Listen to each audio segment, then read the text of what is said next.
keep my mind off you. I can't keep my mind off you. Where you at? Do you mind if I come through? Hey, I can't keep my mind off you. I can't keep my mind off you. I can't keep my mind off you. I can't keep my mind off you.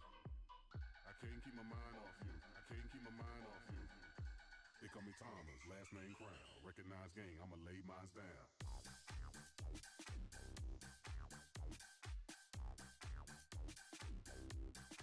They call me Thomas.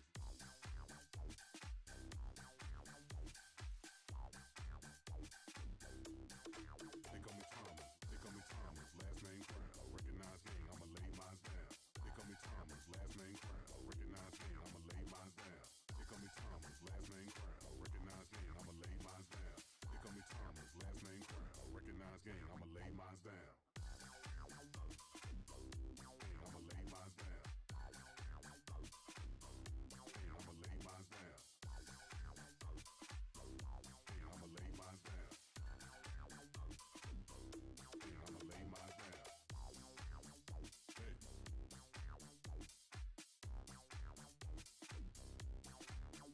hey.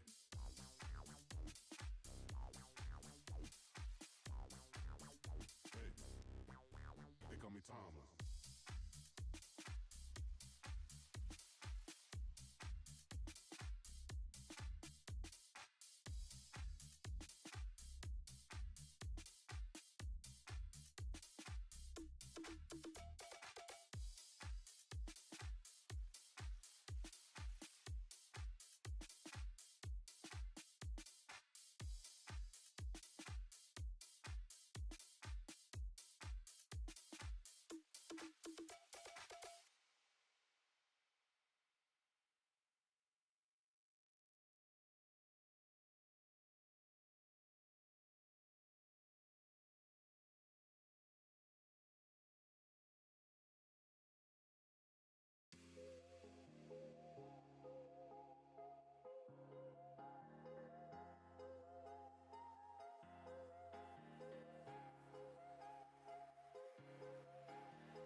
All right, here we are with Serpent Ascension League Season Two's first draft here.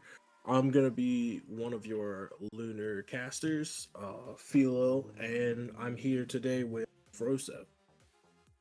Hello, everyone. How are we doing today? Excited to see some of these teams drafted out and see exactly where everyone goes, see how competitive this season is going to be. We're looking as we look at like the draft for the team setup here. It's pretty a decent number of solo laners as team captains and ADCs. So it's going to be really nice in this first round, at least, for those that are like BNO and Grizzlies, kind of how they don't really they're not really in need of like a solo laner or anything, so they can kind of save that pick All for right. later. So first overall, we have Keller Sensei, a strong mid from last season. It was kind of no surprise that this individual has gone to something spicy. They played extremely well, and that is a solid first round pick for TFCSX and something spicy. Really solid pick here. We're starting really strong off here with this first pick. This is gonna be a really strong kind of mid solo lane combo here with TFCSX and the pressure coming out of Keller Sensei. I'm really excited So to see how we kind of yeah, get everybody else. another thing from TFCSX, I was actually speaking to him earlier today, and it seems that he has the idea that he may be flexing roles, so we may not see him in mid. So there's a little extra flexibility in that, or in solo. So there's a little extra flexibility in that draft. And Timmy Turner up next for the Golden Dragons, another new org here in SAL. This is what's really interesting to down here because it's a little bit easier in Lunar to be able to multi-role. So I'm assuming the captains are kind of looking for those players that can play different things and play them very well. Yeah. So pick two, Stelio Contos, Semantics, solid support and mid player for the division. Very just chill individual. I've loved all of my interactions with this guy. You know, that's a really solid pick for Golden Dragons to run on round one. Yeah, I agree. He's got really exceptional comms. I mean, probably some of the best comms that I've heard from playing around with these players in every role he's played. Support, mid, kind of two of the strongest roles that I've seen him in. So this is a really good, solid pick and a solid kind of team lead pick here. That it is. A lot of these teams will either have their captain as their IGL or will have to first pick a good IGL. In-game leader, some good comms is really important to the competitive nature of the league. So hopefully we can see a good couple of those picked up here in one manner or another. So next pick we have CPO. Gary Smokes Oak on the captain, good mid laner. He's pretty solid. And see what he takes here. Yeah, it's gonna be our first mid laner here that's picking. So Okay, we've got Deadeye, a solid solo laner from my understanding. He's been on a lot of people's boards, so there's no surprise that he is going that early in this draft.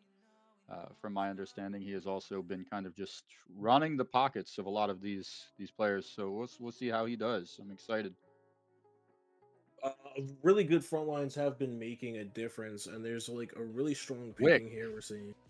Wick pick out of Grizzlies on berry toppings, one of the better jungles in this division. So that's a mid jungle duo early. So he's wanting to solidify some of those roamers and make sure that they can put pressure across the entirety of the map.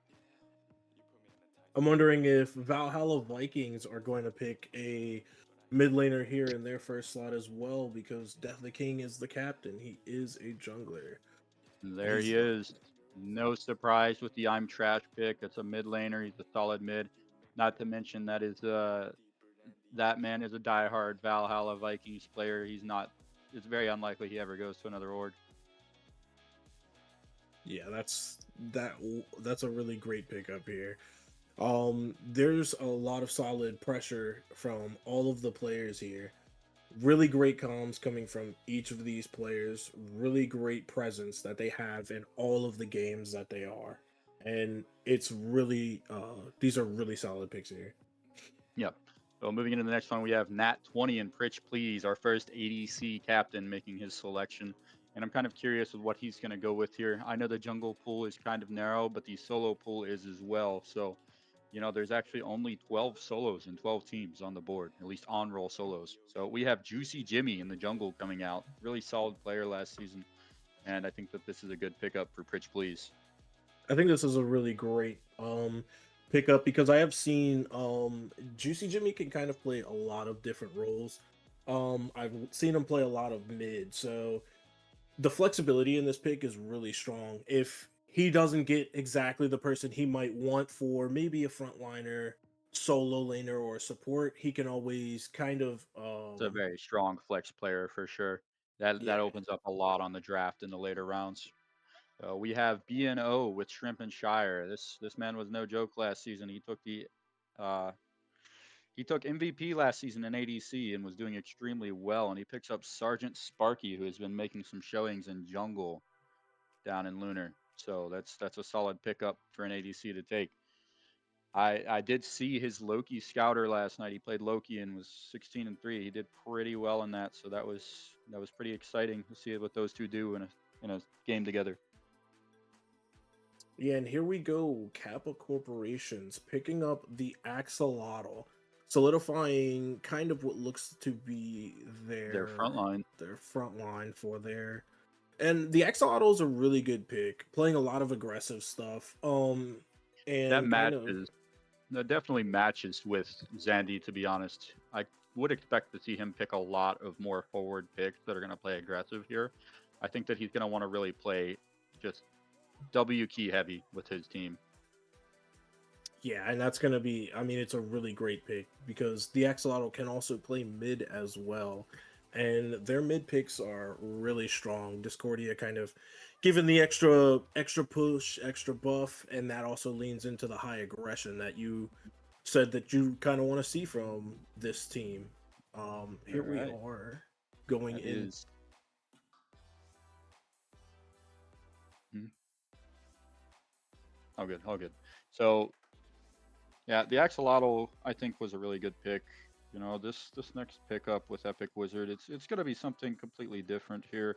Epic is a pretty solid player from what I saw out of him last season, but I don't know. Honestly, I do have a lot of excitement for that pickup from Zandy Riak. That's a little unexpected for me, to be honest. I just seeing a solo laner first pick a support is a little different for me.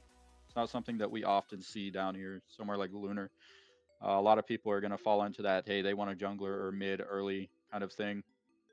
Yeah, I think it's like kind of. I mean, especially from like Zandy, right? Because Zandy is a solo laner, so you might have thought, hey, maybe they're looking for a jungler, or maybe they kind of want a little bit of a damage, somebody that they can try to lean on. But their approach with trying to go for a solid front line, solid pressure to be able to protect all of their players, it makes for a really nice ability to pick up somebody not quite as comfortable in one of the damage roles.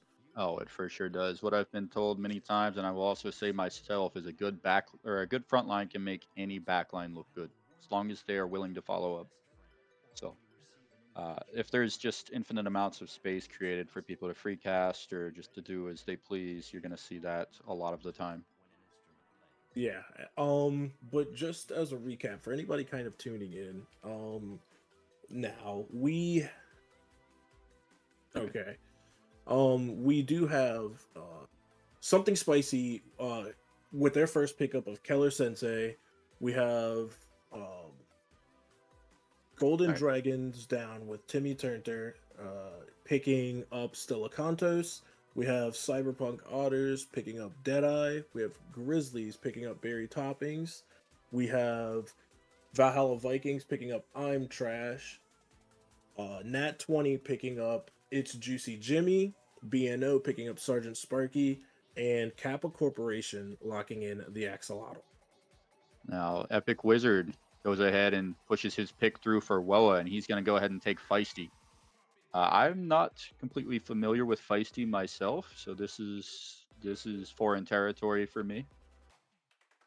I haven't seen much of Feisty playing, but I have seen that they are pretty well regarded as a really strong ADC, Okay. and that's going to be really nice, kind of pairing with the duo, going into the duo lane, because Epic Wizard's a jungler, so maybe we're gonna see a lot of duo focus over there. Understandable. So next picks we have going in, we have Lost to a Girl to Tiny Titans, and we have Baba's Kitchen taking Sniper Glen. So Lost to a Girl last season was widely regarded as one of the best supports in Lunar, if not the best. So that is interesting. That's a really solid pickup for them there. So I would like to see how that turns out in the long run. But Oh Shep yeah. Baba on Sniper Glen, I've heard a lot of good things about him. But on that same note, I've not actually gotten a chance to look and see how he's been doing. I've not gotten a chance to see Sniper Glenn pop off yet either, but I know Chef Baba has been in the kitchen cooking. Oh, he's Um always cooking. and I'm really excited to see exactly where they're going with this because as we're going into the final pick here out of the 12 teams, roundabout double pick is going to be really strong for both kind of Baba's Kitchen and Gun Show Shoguns. That it is. The Valstralis and Sypha picked. So Valstralis I'm unfamiliar with, but Sypha, solid ADC for the division. That's obviously a good pickup. I'm really excited to kind of see this because it's another kind of flexibility pick. Sypha here, being able to play ADC and jungle is really huge here, especially with some of the other ADC kind of picks and kind of the focus for a lot of supports. It's really nice to see this kind of focus here from the Gensho Shoguns. Yeah, I think that both roles kind of serve a very large purpose. Obviously, jungle being a large one. If you can get pressure out in the jungle and out of your mid lane early in matches, kind of snowball in this division, the match is almost already over most of the time. There's always a chance to turn a game around. If the Titan's still alive, you can still win that game. But at the end of the day, some teams just don't understand how to control snowball, and I think that a lot of these teams taking that jungle mid early or taking a support early and trying to force more pressure is kind of a really good draft strategy. We have Oh, Baba's Kitchen coming in with Kalo. Another player that I kind of haven't seen pop. I haven't personally seen pop off, but I've heard a little bit about how they're a pretty solid, pretty straightforward player, and their comms are pretty good. well, that's more than you can ask for. Having a solid base and having somebody that has some great comms. Comms is half of the game. Comms is half of the game, and that's what's really going to pull your really bad fights into from from really bad to kind of okay, we can maybe manage this and turn this around. Diego Fox being picked up by the Tiny Titan. Another player that I haven't really seen play much, but this is a solo laner here. So you have again another lock in the front line. Lost to a girl, really great communication, really great flexibility. Diego Fox coming in to match that Yeah, and be able to help put a lot of pressure. So yeah. there's already really strong picks here. As we stated previously, the solo lane is kind of down to bare bones because they have 12 solos and 12 teams, at least for the on roll solos. So you're going to see a lot of those solos probably taken early, and then you'll have a couple forced solo picks later on. And speaking of solos, we have Springbringer coming in. This what Keep it rolling. we have Springbringer coming in, and they are a really great solo laner here. They This do man, manage and like to kind of play a lot of this man mage was a pick. menace on the sticks the sticks or the keyboard, whatever you want to call it last season. I'm gonna be so real. I believe this man locked in. Correct me if I'm wrong, but most likely to lock in a crazy pick last season for the division. He plays things like Ganesh solo, just some of the craziest off roll picks. Take that aspect and he will run games with it. So we'll see what he kind of does this season. I love to see that goofiness from him and see where he leads with it. And we've gotten Spectre Cody going over to Kappa Corporation, probably one of the more mechanically gifted players in the division from what I've seen. So he's done a great job to make a name for himself in that way. And I'd like to see what he does here and what role he ends up playing between jungle and ADC.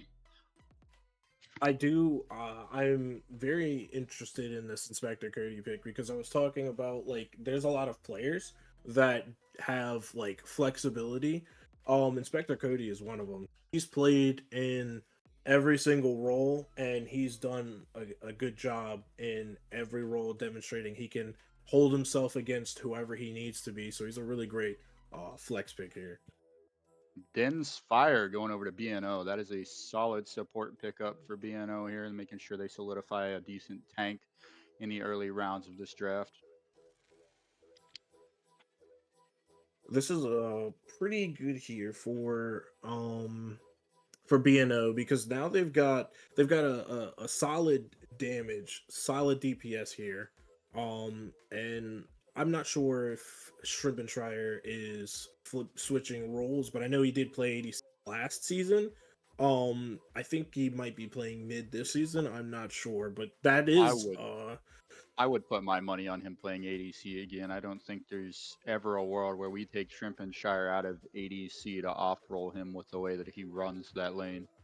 The man is insane with hitting that left click. You know what I mean? yeah, and without having to worry about your backline now, Dins is a really nice pickup. That it is. Verticus, the Nat 20. So I personally have no previous information or knowledge on this player. This is a new one to me. I don't believe they were here last season. They weren't, but they have been making quite a storm in the lunar lunar scouter games as a solo laner. They've been able to hold their own and kind of box with some of the better players in the solo lane down here, some of which are like Springbringer, Inspector Cody, and Cost Method here.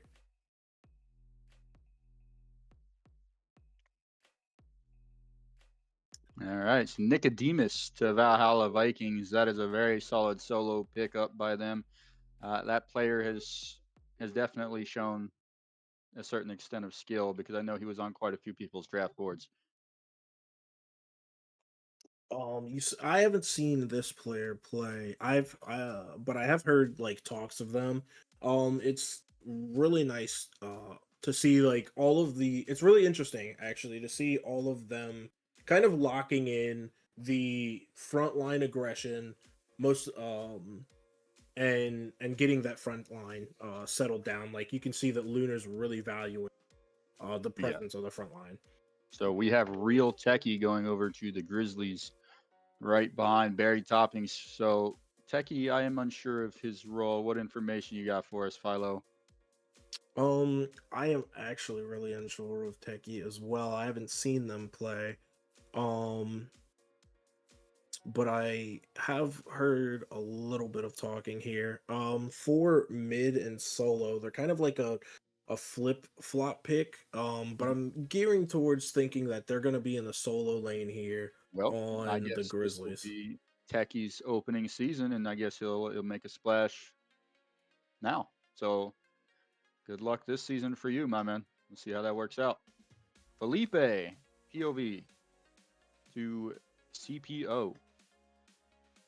I believe Felipe is a jungle. Is he not? Felipe is a jungler, and this is going to be a nice pickup because you have Felipe and Gary kind of locked in here for a lot of early game and a lot of mid pressure here. This is turning out to be kind of a That is a scary threatening team team. here. Yeah. I'm going to be honest. I think, correct me if I'm wrong, but we saw Felipe playing in Aladdin in one of the scouters just the other day, didn't we?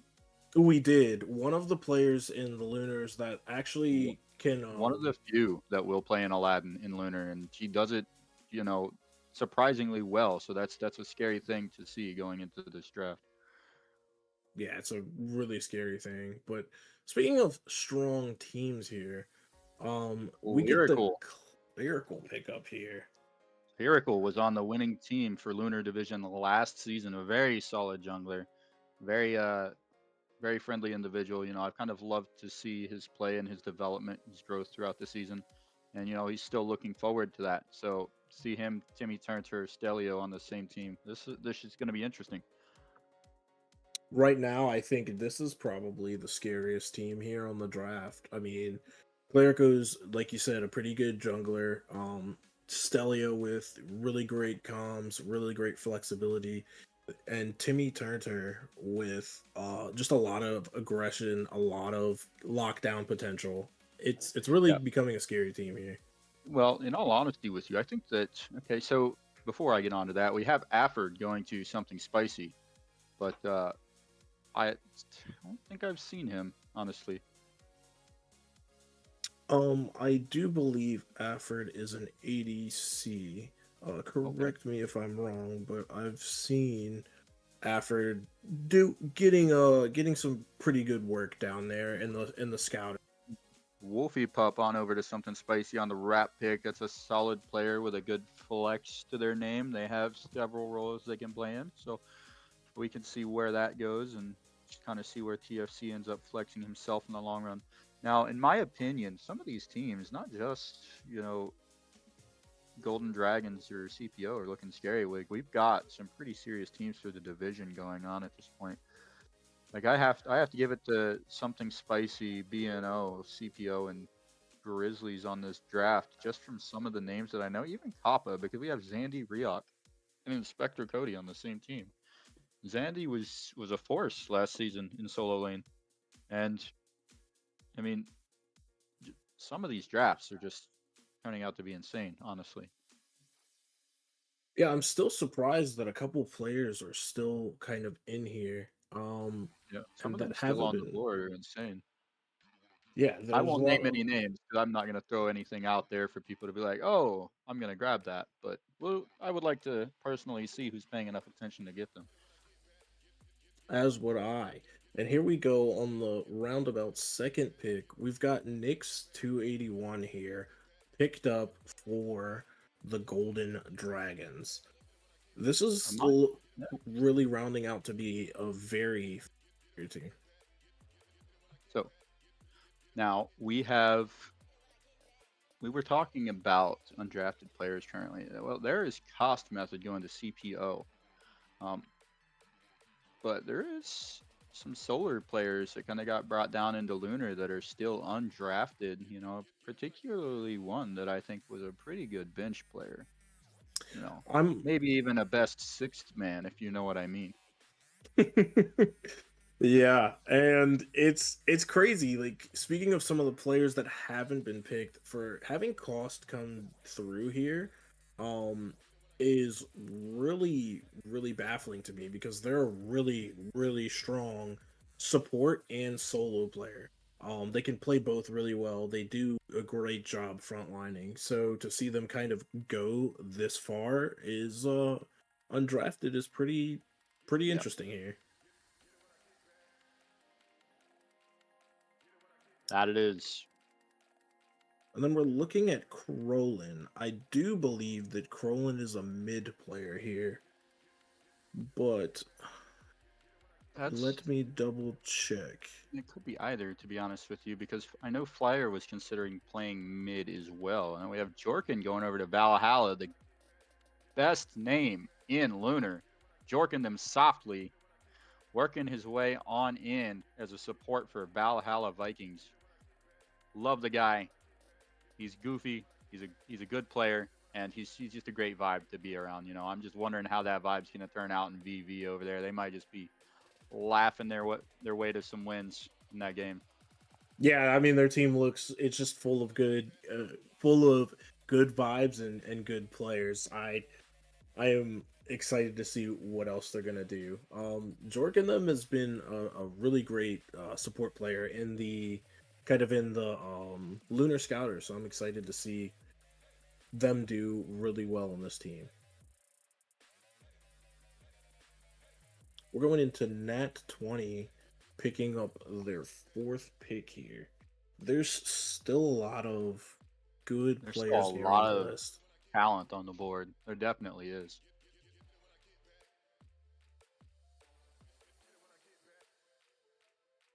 I want to see. And So you it guys looks are like gonna have to they've pick them got. up. I'm gonna have to start talking about the undrafted talent we have laying around. We've got like Majin Busha on the board, guys. We've got Lord Poseidon on the board. Like some of these guys need some love. Somebody pick them up. Some Snake really good Shot picks Live, here. Nat 20. Snake Shot Live. I'm trying to see their role that they played because I haven't seen them play. But this team is kind of rounding up really nicely because you've got Pritch ADC, Juicy Jimmy mid, you've got Birdicus solo here.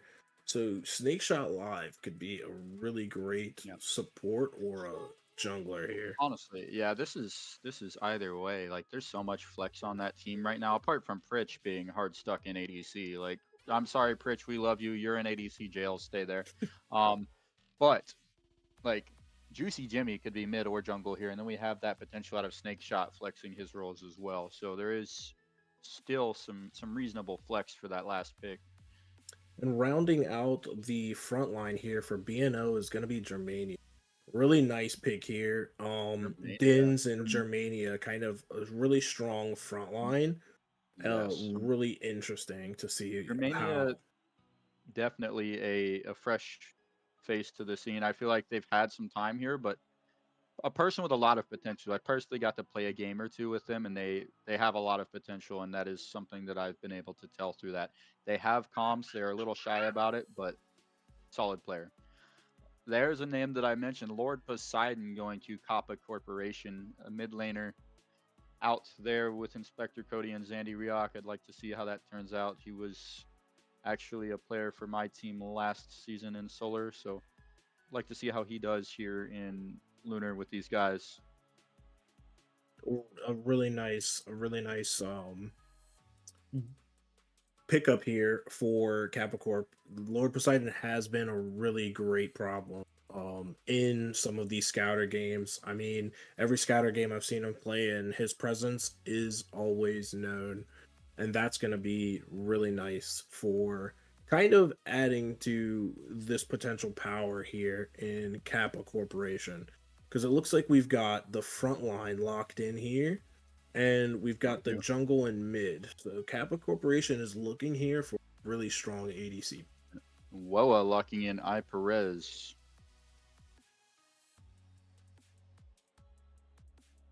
I haven't I seen Perez, iPerez play that is much. not somebody I have any prior information on myself. You know, a lot of these names, a lot of new names coming into SAL this season. I love to see the influx of players, and I can't wait to see how most of you guys play. I'll be excited to watch a lot of your sets. A really big season this come around. A Oh, lot of absolutely. players being kind of just joining into, and Scoob Thief falling this far, almost criminal, as he's been doing pretty decent in these jungle games, in these scouts. I don't feel like he should have fell this far. Um, but yeah, we're up from what 8 teams last season to 12 in each div this season, and up to an opening tournament and conferences. So we're definitely up sizable in an extra division. You know, it's increased by a sizable amount. But Sir Scoobsy, I think a pretty solid player. Be excited to see how that goes. That's their jungle pickup right there. Lieutenant Death Chair at Baba's Kitchen, very solid support player, and that backline is going to be safe in his hands. yeah, I mean, these are really two picks that have fallen pretty far, and I don't think they should have been left here this long. I mean, Sir Scubathy has been a really dynamic player in both the jungle and the mid lane. I mean, just showing what they can do in a lot of these scouters. It's been Absolutely. pretty criminal that he's kind of this late picked up. Lieutenant Death Chair has also been a nice player here, and they do have like really good comms, really good communication. Absolutely. So I'm excited Going to see out these from pickups. support. Majin Busha coming out to Gun Show Shoguns and Meat Shoes back to back. So that's a name of a support from Solar, but I believe he's set to off roll this season. But I'm not 100%. You know, he's kind of a wild card. He plays multiple roles, so he is playing mid. Interesting. That is something that I would like to see. That is a big change from what I'm used to seeing out of Meat Shoes. This is a really nice Oh, okay. Yes, Uh, Busha mid. Meat Shoes is going to be kind of a wild card here, honestly. We've got ADC on Saifa. Uh, it's very likely that Jungle. Wow, this is a yeah, this the so flex and mix up is crazy here. So it's likely just Meat Shoes solo or support here. Honestly, this is probably just a predetermined thing by the captain, reaching out and making sure people were going to play the roles that he was able to pick them up for. yeah, this is looking like a really nice team here for our first like Honestly, finished and very solid solid. team here. In main picks, you've got Thinks here for ADC. You've got Mommy Cypher here in the jungle. Majin Busha here in mid lane. Meat Shoes as a pretty strong front line. I'm thinking that maybe they could probably go into the solo lane because I think They've got so much Trellis is flex there. more of a support player, but there's so much flex in this That's a team. good chance. Yeah. So a lot of solid rosters moving through this Lunar draft. Honestly, just looking across all of them, I don't think there's a clear-cut winner in this draft. So this is going to be an interesting season. Baba's Kitchen picking up Raging Blue moving through here. Raging Blue, a nice mid lane pickup here. Um, I do I've seen them play a couple times. They do need a little bit of help from the players around them, and the draft so far from Baba's Kitchen kind of helps bring this player into the light. I'm kind of scared to see what this player can Oh, do with absolutely. the power on this team. Most of these players with the right guidance would just do so much better, and I think that that's a big part of this draft league, right? Is for players to improve. So I would like to see some of these players realistically move up a division next season. And I'm hoping to see that. So Here we go, Jaeger that Viking picked is up. a serious drop down this far. Jaeger Viking down in fifth pick. So well, That's really fourth pick unbelievable. down as your last solid roster member. That is kind of crazy, honestly, for us to get a player like that this low. Like he did so well last season. He really did. Yeah, and I mean, it's like you said, it's criminal that he's got here. This is a really, really strong team. I mean, you've got Lost to a Girl here in support. You've got Jaeger Viking in mid here. I'm Mute Be Kind here for ADC. This is looking like a really scary team, and the teams kind of just keep getting stronger and stronger as we keep going with these, which is really kind of scary. Honestly, I love to see it. I think that this is going to be a very competitive season for Lunar. There's just so much talent on these rosters, and it's going to be very exciting to watch a lot of these games. So, Krellin to Krillin, Woa. yeah, Krillin locked in here. For Warriors of Albion, a jungler. This is a nice solid kind of round out pick here. This team, it really looks like they're gonna be trying to play from kind of epic here and through Bringer. There's gonna be a lot of Yeah. rundown potential from this team. Well, I believe we called what Epica Jungle, correct? So there's got to be some flex in this roster somewhere that we're not seeing currently, which could be very interesting. Oh yeah, I mean, some of these players might not have shown kind of what their secondary roles were in a lot of the scouter games, which is really nice kind of to have like these players that can surprise, give you that surprise factor for the first, week or two and kind of really show people, hey, maybe Absolutely. my picks got to shift around maybe for the next game or how we're going to see that. Absolutely. Empedocles going to Papa Corporation. I know I butchered that name to some degree, so my apologies for not speaking proper, whatever that is. That's a nice solid pick here. And Klefki, a a nice mid laner pick here that I'm really surprised kind of came through this low. They are a really nice, really solid player here. They've done consistently well in their game. I'm surprised they were allowed to kind of wait here. Absolutely. There's, like we said and like we discussed earlier, there's a lot of drop down names that are still on the board. Like I said, Lin Kanu is still on the board. names like that sitting, undrafted currently, where we're just like, what do we got? We got Lin Kanu, Shaman, Jasper. We've got There's Jasper. so much. Yeah, there's so many players down here. I mean, you've And got Frosty waiting as well. Like, I mean, there's a a little lot.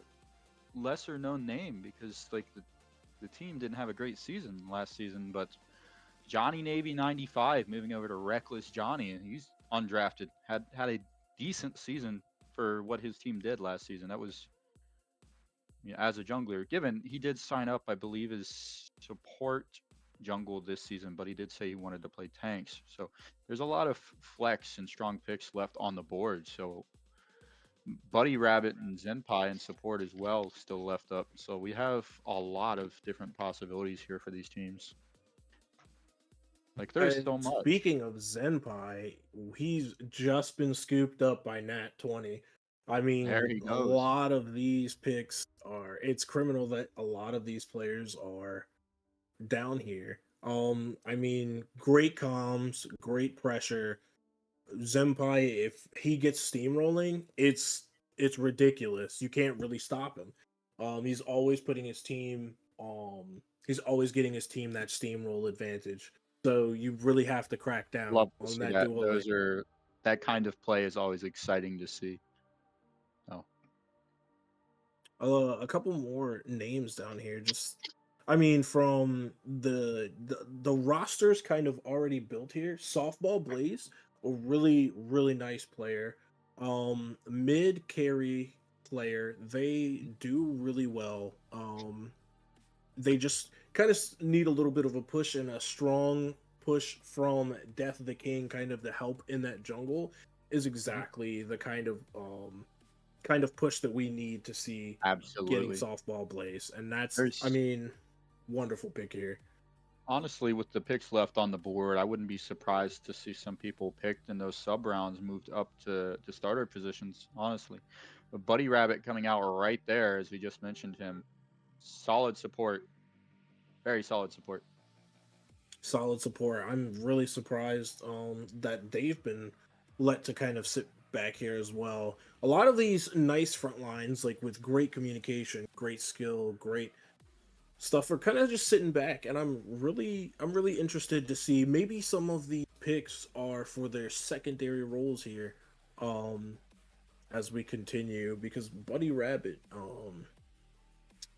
is a really good support player. Absolutely.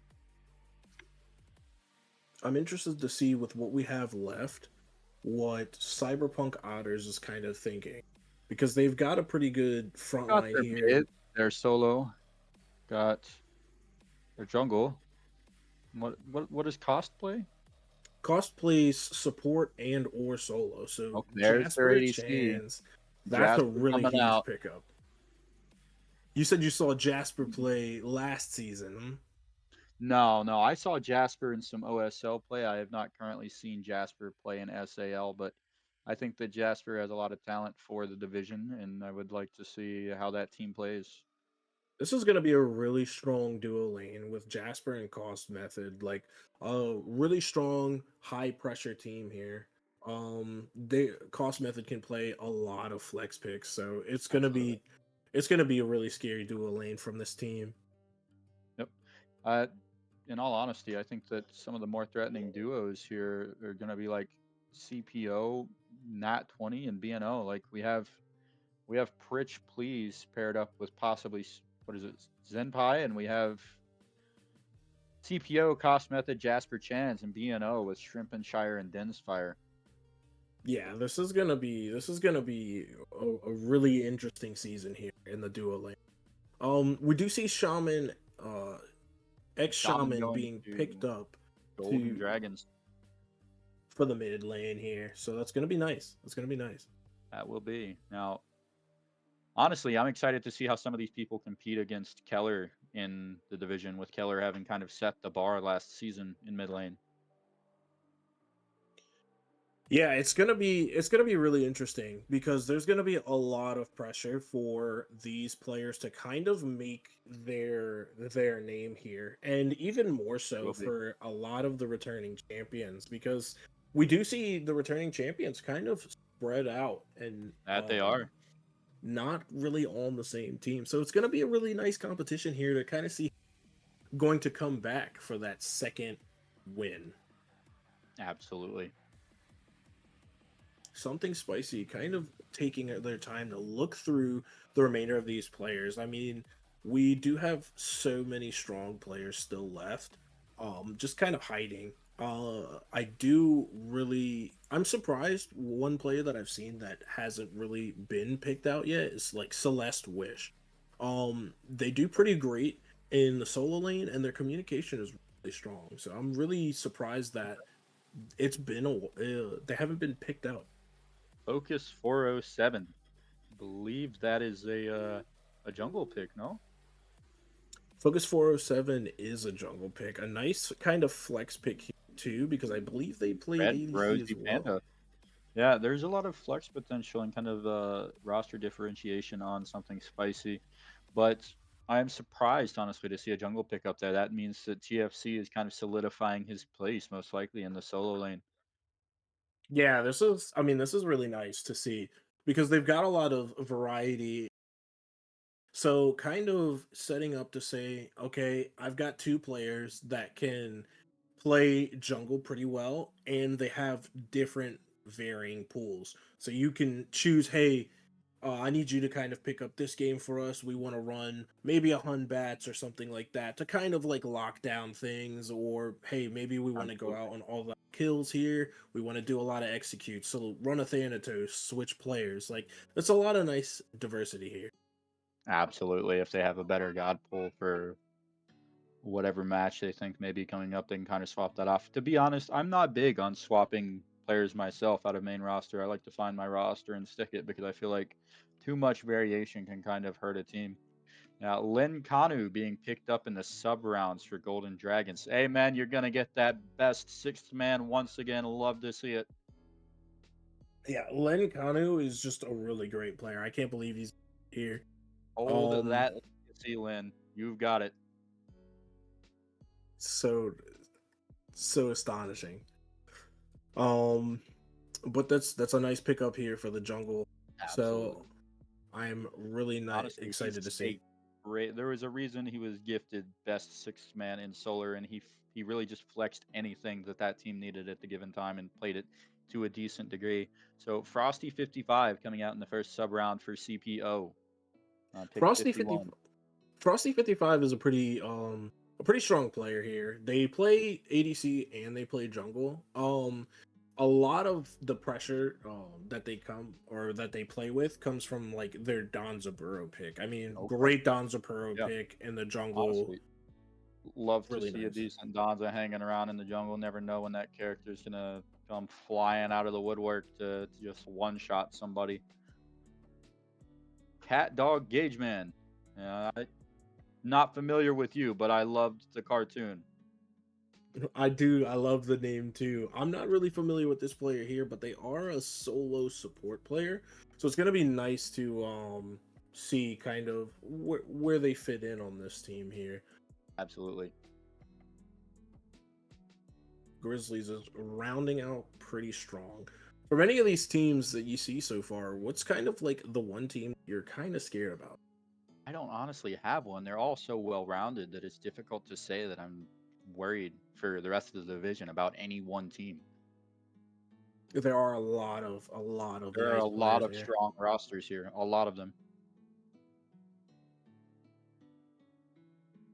I'm trying to see who I would because I mean I'm just looking to see a lot of these players are just really strong here. We get Uh, Candriel picked up here for Valhalla Vikings, a mid player. They have had really nice games. I've seen they're really strong in the. I mean, their new wall is pretty oppressive for the mid lane, so that's gonna be like really scary here. You have like back to back kind of picks for both mid and ADC in Softball Blaze Absolutely. and Candriel. Yes.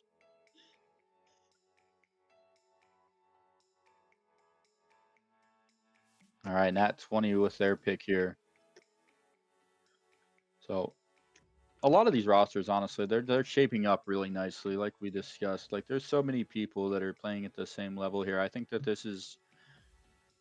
we did probably a pretty decent job with the lunar vetting. I think the lunar vetting itself kind of kept things pretty tight as far as keeping a lot of players around the skill level and making sure that nothing kind of slipped through the cracks here, so that we were able to have competitive games for all these players to start somewhere, to learn to play in, and to try and get better and competitive as they play here.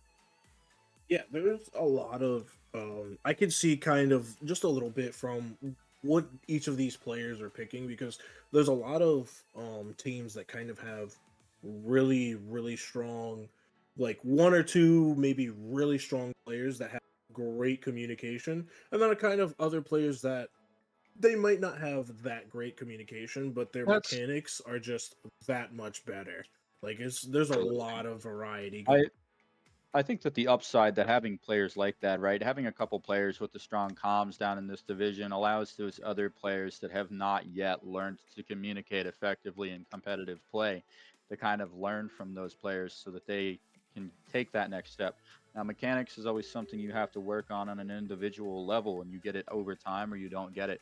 But as I stated before, communication is half of what's needed in competitive play, if not more. If you're not effectively communicating, then it's kind of wraps.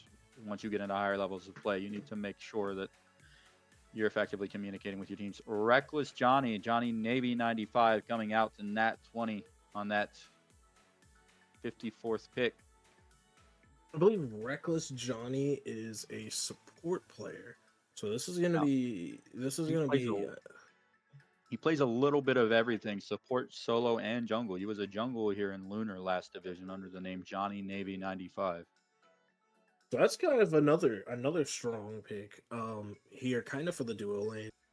A lot of scary last pick here.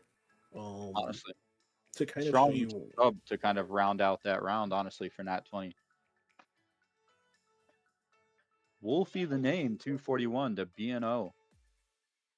Wolfie the name. I believe that they are a mid player as well. So this is a mid ADC player. So this is a really nice kind of roster here, because you can Absolutely. set up like you said, Shrimp and Shire. Maybe Shrimp and Shire help one of his teammates kind of pick up ADC, spar with them a little bit, get them to where they want, and maybe surprise somebody in a different lane.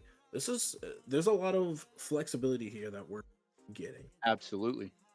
A lot of potential on a lot of these teams, as I stated before, and there's a lot of flex in a lot of them as well. So I'm kind of looking over some of these teams here. Um and there's still a lot of good players here to be picked up. I'm that there really is. excited to see like Tectonics, um Celeste Wishes here. We've got Tiki. There's still a good pool of players to pick from. And I'm Hmm. wondering what Kappa Corp kind of wants to pick here. Yeah, that is a good question. I mean, there's a lot of good players in the division for the skill level that this is at. As stated before, we've still got ADHD Chief on the board. We've got Dark Darth. We've got people like Buddy Rabbit still on the board, Tectonics. So there's plenty of talent left for them to take in these final rounds. And just Celestine Wishes, one that you previously mentioned, being surprised they were still on the board, and Kappa Corporation is going to go ahead and snatch them up. a solo ADC player. I mean, they're really strong, and their communications are fantastic. They're always talking, always calming, kind of always helping with somebody's deep in the jungle. Like they're basically a walk forward themselves, and it's really great to see up here. Oh, absolutely. it's interesting to see that maybe they're probably going to lean here towards the jungle role, maybe, or I mean the ADC role, since the coach is a really strong solo laner in and of himself, Absolutely.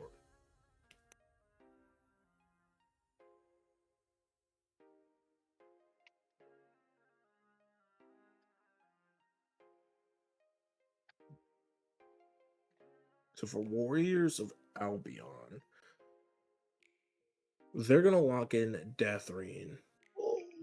No, okay, that is an interesting pick there. I have, like I said, there's a lot of new names this season for these Lunar players, and some of them may have only played like one scouter, maybe two. So kind of seeing where they go and what they do this season is going to be a big interesting part of what's going on.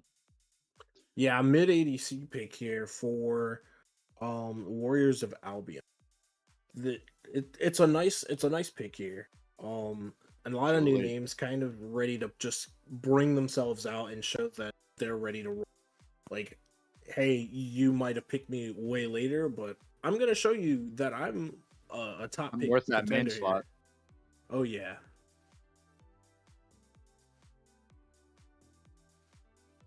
Dark Darth going out to Tiny Titans, another solid player that can kind of flex a few roles. I believe that he is an ADC main that has tried to play across a couple different leagues. So to see him drafted to Tiny Titans here, that's probably a good solid spot for him to be. So he will see some play time this season, and hopefully we'll see what happens with him. Yeah, he is. I mean, an ADC mid main here is really, really nice because I mean, you have lost to a girl, so really strong support, ready to kind of help carry the lane, regardless of kind of the low or the highs of the her ADC player. And All here we right, have another ADC pick here. Solar, Enter Solar. really nice ADC player here. Um, they're also kind of one of the players that need a little bit of a push here in the ADC lane, but they are really strong. Yep. Um, for Gunshow Something Shoguns, sorry, go ahead. something that you kind of see in these lower divisions is you don't see a lot of aggression out of some of these ADCs. They get a little too nervous. So kind of having a good support with them to give them that extra push sometimes to get them to fight and engage can be a great thing for them. Uh, but as we were talking about, Gunshow Shoguns with ADHD Chief into Wumble Port for their wraparound pick. It's nice to see because you were talking about how like some of the solo some of these ADCs kind of need a little bit of a push to somebody to help carry them or their support to kind of like help show them not to be afraid.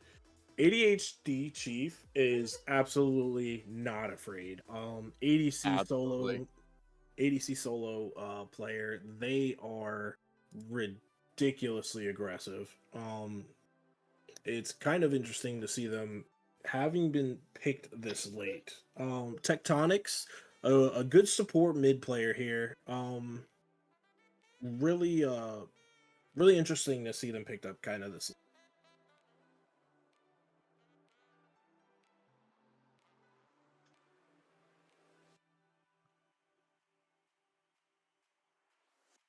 Here on Tiny Philo. Titans.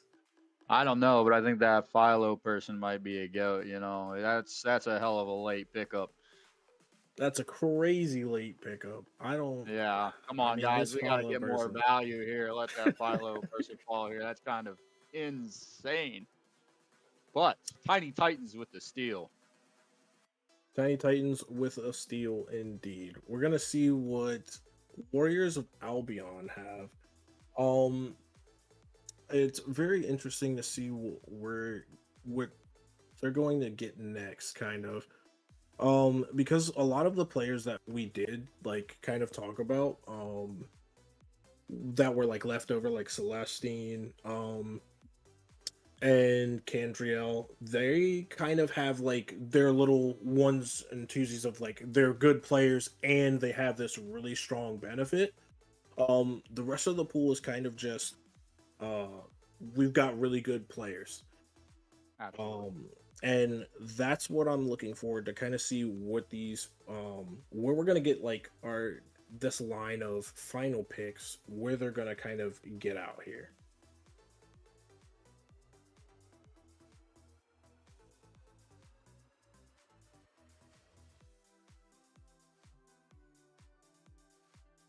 But looking at the completed teams here, Gun Show Shoguns, um, they've got a really kind of strong here.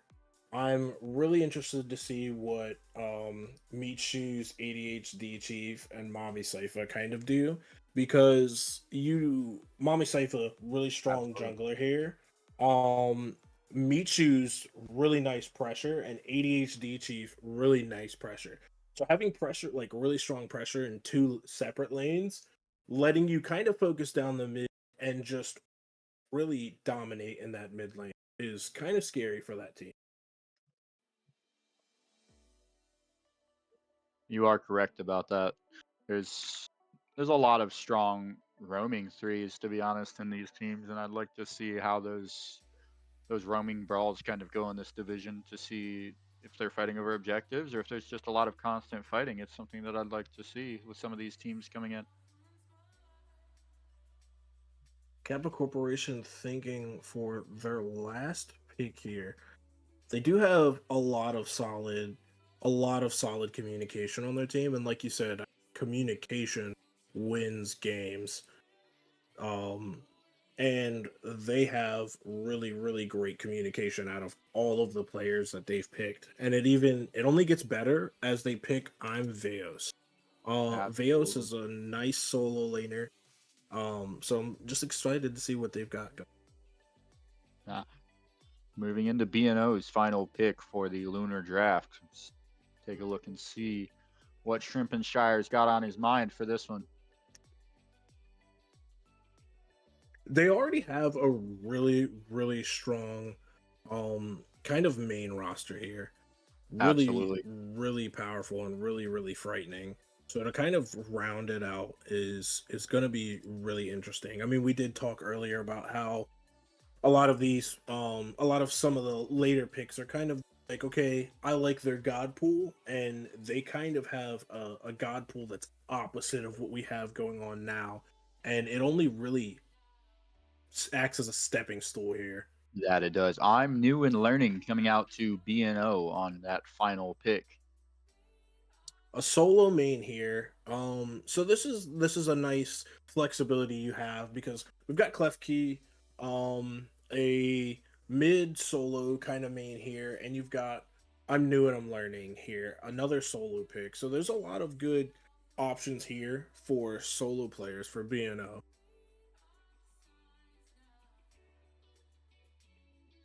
Yeah, absolutely. They've got a lot of potential on that team. Moving back into Nat 20's next pick. Yeah, we're rounding out the picks here. I mean, these bottom six teams, each of these teams have a variety of really strong players. Like we've seen just in the customs or in the scouters in from That we last have. season as well. Um, I mean, there's a lot of big names here. I mean, at least one person from each team, like Shrimp and Shires, is definitely someone to look out from Mhm. BNO. That is. Zandy Rioch from Kappa Corp, Springbringer, from Warriors of Albion, Chef Baba There, from the kitchen, Mommy Sypha from. It's there's a lot of each of these teams, with their that there, completed drafts have really strong picks hidden within them. At least one that they do. player. That they do.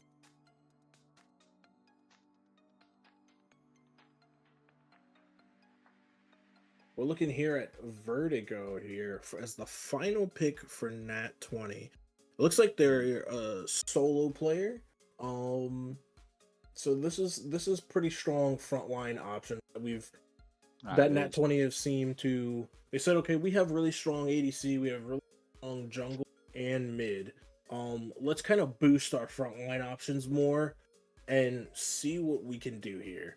And I mean, Absolutely. Zenpai, Reckless Johnny, Vertigo, really nice, solid picks.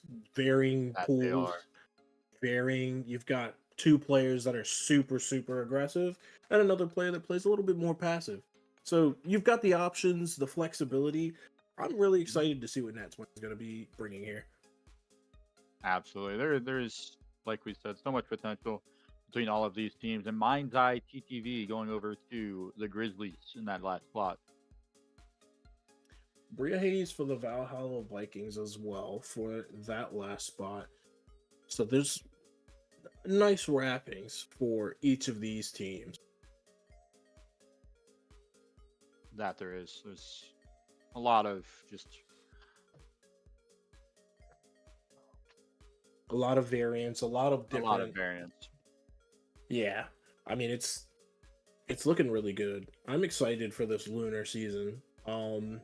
This and the draft didn't go anyways for what I thought it would. I mean, a lot of the later players were picked third or fourth, and there's a lot of strong rosters here. That there is.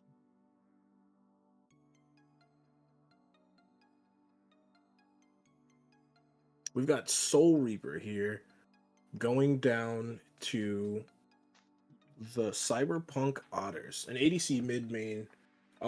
They show pretty good promise here. So I can see maybe in the last wrap up of things, we've got Cyberpunk Otters kind of looking to say, okay, I want more presence in ADC. I want more options just in case. Yes. That And they do. have really good options for it.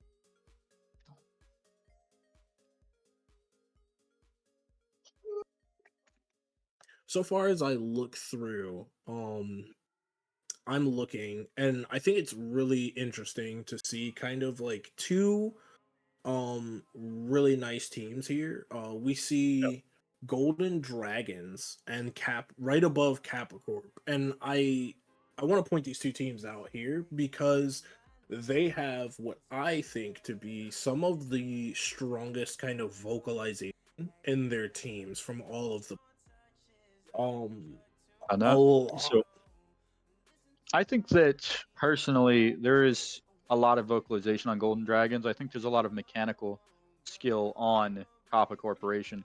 Now, some of these teams, like I said, a lot of these teams may just be like riding that line, like right next to each other. I think that there's not a definitive winner here, but there is a lot of scary players for this division, just kind of spread out throughout the teams. So we're not going to have like one team, I think, that's going to blow everyone else out of the water. But we have Kenny Do Game going to the Golden Dragons. Yeah, we do have plenty of talent all over, but I'm keeping my eye on those two teams just for vocalization. Because just like you said earlier, it does carry games, and I'm really interested to see how these two teams do and how everyone else kind of learns from, like you said, some players kind of picking up how to communicate a little bit better. It's going to be a really interesting season. And for our last pick, we've got It's No Socks. It looks like they're a support player. Not a name that I've recognized. Yeah, not one that I myself am familiar with. Sorry, I'm ADC solo player here. Okay. So that, I believe, includes our Lunar draft, and we have solidified the rosters. So this will be an interesting season for Lunar for sure. Very competitive from what I can predict. And I don't see any team that's just kind of thrown their draft here. This seems like a great draft for the majority of teams. This is going to be a great draft indeed. All right. This is our Lunar teams, and we're going to go on a short 10 to 15 minute break and come back to you guys with our solo division. Yep. Thank you.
Hello, everybody. Welcome back. Yet another SAL draft going to take place. We are now joining the Solar Division.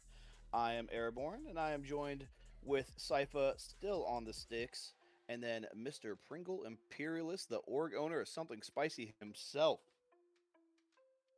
That I am. I mean, we have a very, very exciting slate of picks coming up ahead. Solar Division should be a very fun one. I mean, a lot of surprises talked about even before draft, so it's always fun when there's uncertainty so close to the draft date.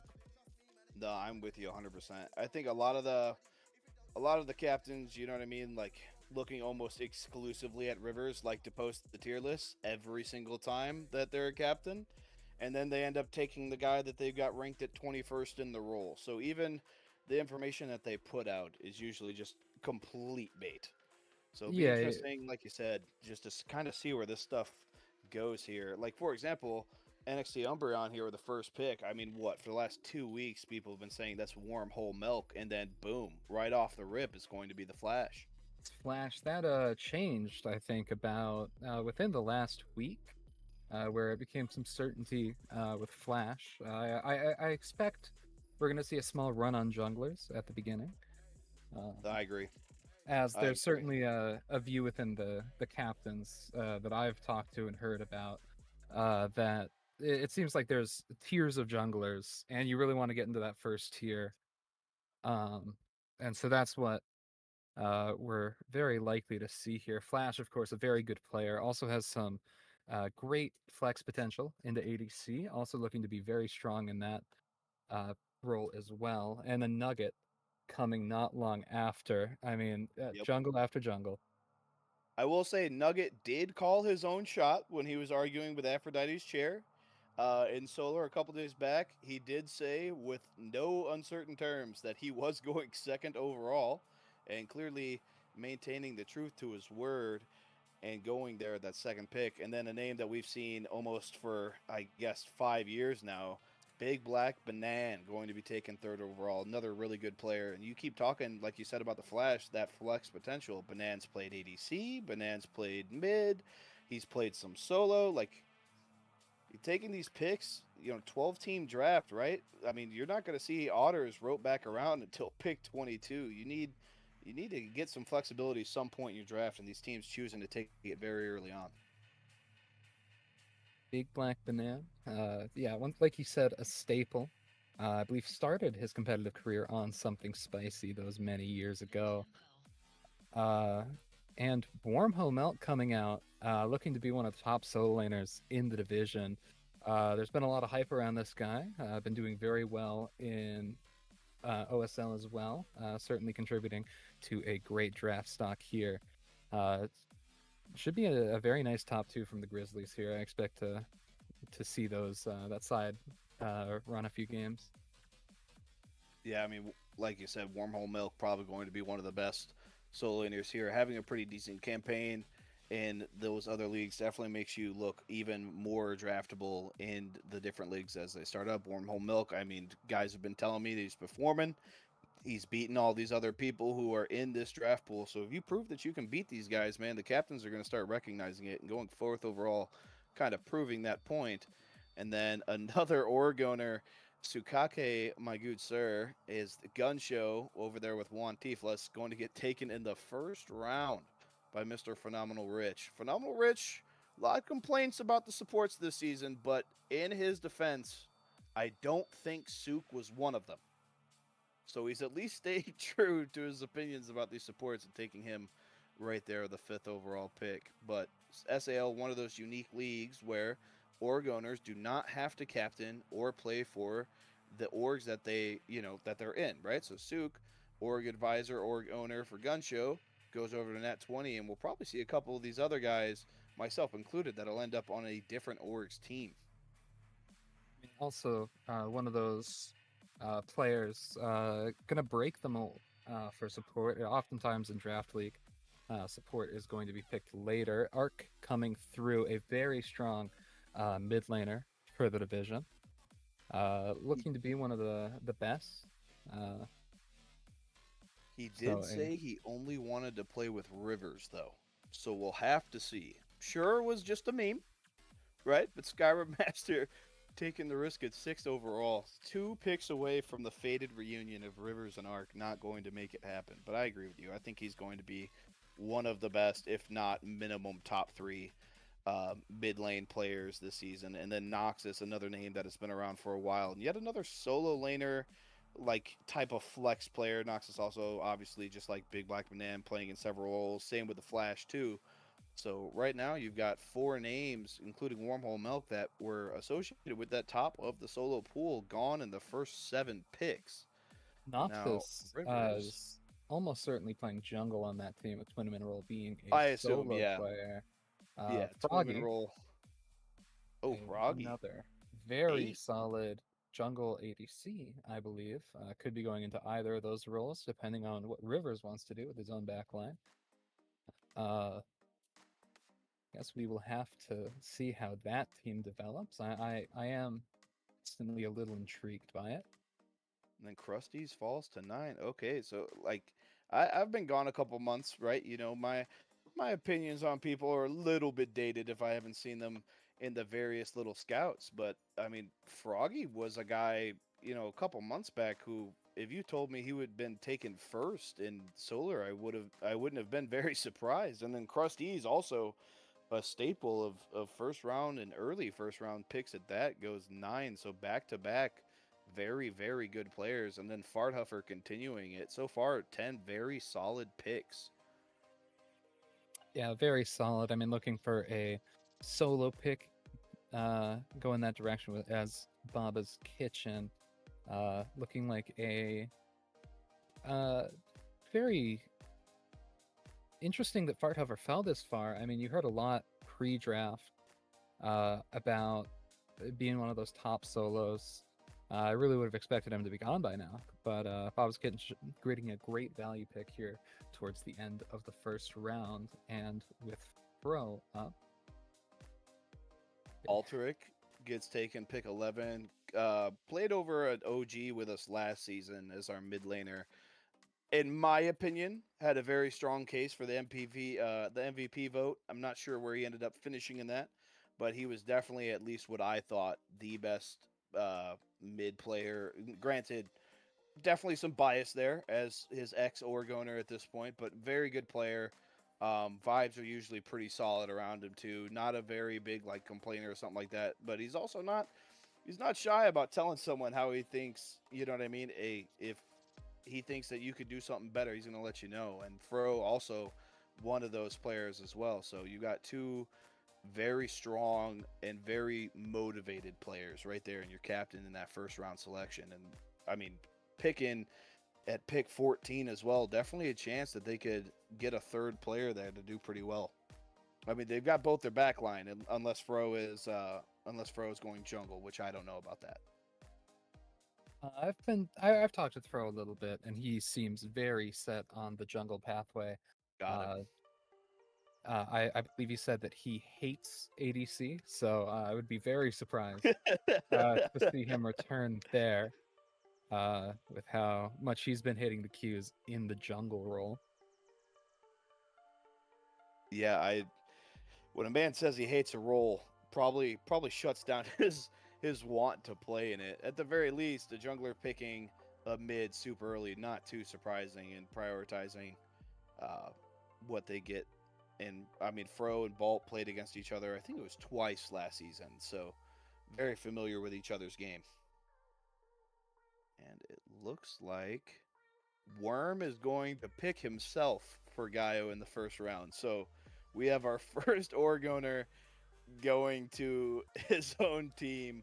You know, you can secure yourself pretty well in a draft if you're the one doing the draft, and Worm taking advantage of that, going 12th, and then waiting on the turnaround pick.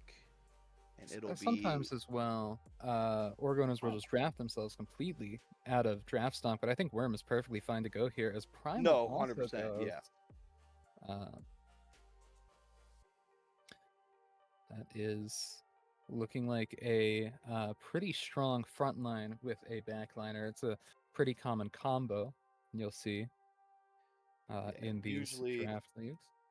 if you like taking a backliner, especially in these early rounds or even with the captain spot, right? Like, usually your next step is to try to keep them safe, give them the ability to do what their skill set that you prioritized is for. And you know what I mean? Worm, Primal, even Gaio, been around the leagues forever. You know what they're gonna do, and you know that they bring a good product to the game. And locking in all three of those names, granted, 13 picks, so wasn't too much gone to do it, but still two very, very good picks. And then Deese, another strong frontliner, going at pick 14 for the B&O. So you've got jungle, mid, and correct me if I'm wrong, Deese plays support unless he's changed his sign up or role. So just like we said, right, locking in that front line after you get that backliner, and Deese going to be one of the better supports in the division. I don't think there's any debate. Yeah, Dee's also one of the supports who definitely just like understands the game at a base level, which is very important. As Nero coming through for Baba's Kitchen, gonna be they're already looking like a very nice team. I have to imagine that we're getting Farthuffer solo, Nero ADC, so a little bit Yeah, of side I lane agree. action. I agree. I think want to say it's Midgod doing the draft for Panty Raiders, but so far you lock in two very, very strong side laners in Farthuffer and Nero. Panty Raiders cleaning up in the jungle. I mean, not the exact same as keeping that backliner safe, but at the end of the day, if you've got pretty good backliners and you're confident that side laners, then pretty confident that you're going to transition pretty well if you're winning both sides of the map. And Nero, say whatever you want about him, he's proven in BSL, man. Like, regardless of what people say, he wins sets, and he usually is the best player in the set when he plays. So if he keeps that up, then Penny Raider's going to be pretty happy getting them in the second round. Absolutely. And moving on, we have the Golden Dragon here. I don't think we touched on this, but Krusty's Nuts did play jungle last season for, I think, the majority of it. So a little surprised to see him get picked up by a jungle captain. Like to see how that develops. I think you may be confused in that one. Krusty's Nuts, I don't think he was allowed to play last season, but he's usually a support solo player. Maybe mixing him up, or maybe, I mean, like I said, I've been gone a couple months, so it very easily could just be that I am the one lost. But I usually associate him with the front line, so that might clear up the confusion there a little bit. Pop in the jungle, and then Kaio is a super, super flex player, but usually going to be found in that mid or solo role. Yeah, and also been around the scene for quite a long time. Similar to the next pick that comes up. Yeah, Simply Isa going pick 20, and Simply Isa does call Rich their son. So far we've got Rivers and Froggy and Isa on a good team. Assuming Isa doesn't self-drop, it's looking like a pretty strong team. It's looking like a very strong team. Isa in these solo or in these scouts, whether it's ADC, jungle, or solo, has been putting people on t-shirts. So if they can bring that to a team that already has Froggy and Rivers, it looks pretty solid. Been a very strong player as of recent in these scattered games, as you said. Very excited to see what roles we're looking at again, because that's another big flex for Warriors of Albion. So they don't really have anything set in stone at the moment. So they're keeping their options very open for these later picks. Yeah, waiting on the Tiny Titans pick here. Once again, a logo diff, and they will draft Hydra with the 19th pick, or excuse me, actually that is 18th. I'm sorry, the numbers are wrong on this, and I should be able to do the math in my head very quickly, but I am not very smart, so I'm doing my best. But either way, second round, going to lock in the other side lane with, assuming G in that solo role, Hydra going to our ADC. and a solid pick at that. Hydra last season, I don't recall if he got much playing time. Of course, wanted to go to ADC for quite a while as something spicy coming through with Do Revoir. Very much a flexible player, sticking towards those two main tank roles. Yeah, I mean, you could say a whole lot about Doe. At the end of the day, when a player decides, hey man, I feel good as a tank, they end up branching into both roles, even though they're very, very different. But Doe is a very solid tank, regardless of what role you want to put him in. And then I know Twinaman and I want to say Hydra and a couple of the other players in this draft are actually on the same team in a different league. So maybe a little bit of synergy advantage there for the Tiny Titans as he grabs him up in the second. And I'm not sure. I could be wrong, but I want to say Doe teams with someone on something spicy too. But that could just be my old man brain kicking in. Either way, still an amazing frontline pick to get there at pick 19. Now, Nat 20, the pick is in. That's certainly a name. One that I don't quite want to butcher. That's a lot of vowels. Iriel still is in Nat 20. If I'm remembering correctly, I think every single time I've seen Iriel is in a Nat 20 uniform, so to speak. So returning to home, kind of been a staple for that org. And I mean, that org gets a lot of wins. And if you're on the team, there's a common denominator, right? So pretty strong second round pick off the track record alone. And then if you watch him play a couple of times, you'll see that second round value. And Aphrodite's chair also getting taken for this Grizzlies team. So now they'll have Snuffle, Warm Milk, and Aphrodite's chair. Aphrodite, mainly a mid player, but they do play some funny, goofy little picks, right? Like when I did a scout against them, they pulled out the Gilgamesh mid. Apparently it works in other leagues. It didn't work in that scout, but there's something to be said about playing an off-the-wall pick on a team that you have synergy with versus the random assembled scouter. So usually does pretty well in those mid lane matchups. And another org owner going to a different org is Rampior, goes 15th. So Phenomenal Rich passes on his own org owner, and then he gets sniped 2 rounds later. I don't know, maybe some trouble in that captain's chat if I'm Rampior, man. Like, I don't, who knows? Maybe he's okay with it, but I might make a joke play for your org? Yeah, you want to play for your org? Captain for it, That's Rampior learning that lesson. And going to the Cyberpunk Otters. This does mean that Big Black Banana will not go to the role that I associate most with him.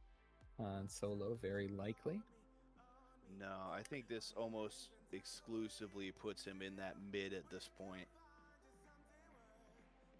If I thinking about Banan, he is a solo laner, and I'll always know him as a solo laner because that's how we met. But I think Banan has a lot of fun in that mid lane, and when you grab someone like Rampior, who, when we were all still playing solo, was kind of at the same level as him, and he's still actively playing it, got to assume that he's gonna enjoy staying in that mid role. And having a little bit of fun with Cosby and Rampior. Rampior and Banan have teamed together like 7 times, and I think Rampior's been solo on every one of those teams. So, assuming that stays the same, and then Rodrigo FFT going to Gun Show here with that 23rd pick. Very, very solid mid laner coming out for Gun Show.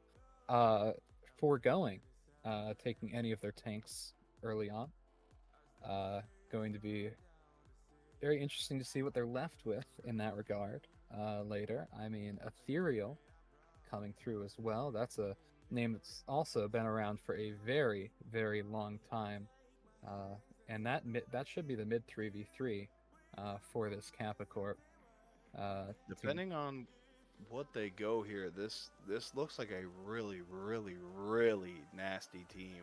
Like, I know at different points talking to some of these captains, Ethereal was being floated around in a top 5 minimum first pick situation. So you get him there at pick 24, the last pick of the second round. I mean, there's still a lot of names on this board here that, I mean, like I said, maybe it's me being gone a couple of months, but like only Shelton is still just here at pick 25. Like I not even gonna do my own name on like an ego thing, but only Shelton is a very, very good player. And I'm like, I know they already have Flash, but like you said, he is that flex ADC player. If they were to grab, and yeah, sure enough, there goes only Shelton. That is a disgusting team. Like I get the wraparounds are very sought after in drafts. So is the first overall pick, but I mean, that's two potential all-star caliber players, and emphasis on potential, because I'm not sure if it's like maybe not as set to some people as it is to me, but at pick 24 and 25, those are nasty. Yeah, certainly a very good value there. Shelton will cover one of those side lanes for sure. It remains to be seen which one. And also just going to be a very strong 3v3. I mean, going that route early, I feel like will lead to you being pretty successful in those early and mid games. And Gun Show back on the clock once again. And the pick is in with Juan Hennessy. On Hennessy, yeah, another really, really good support player.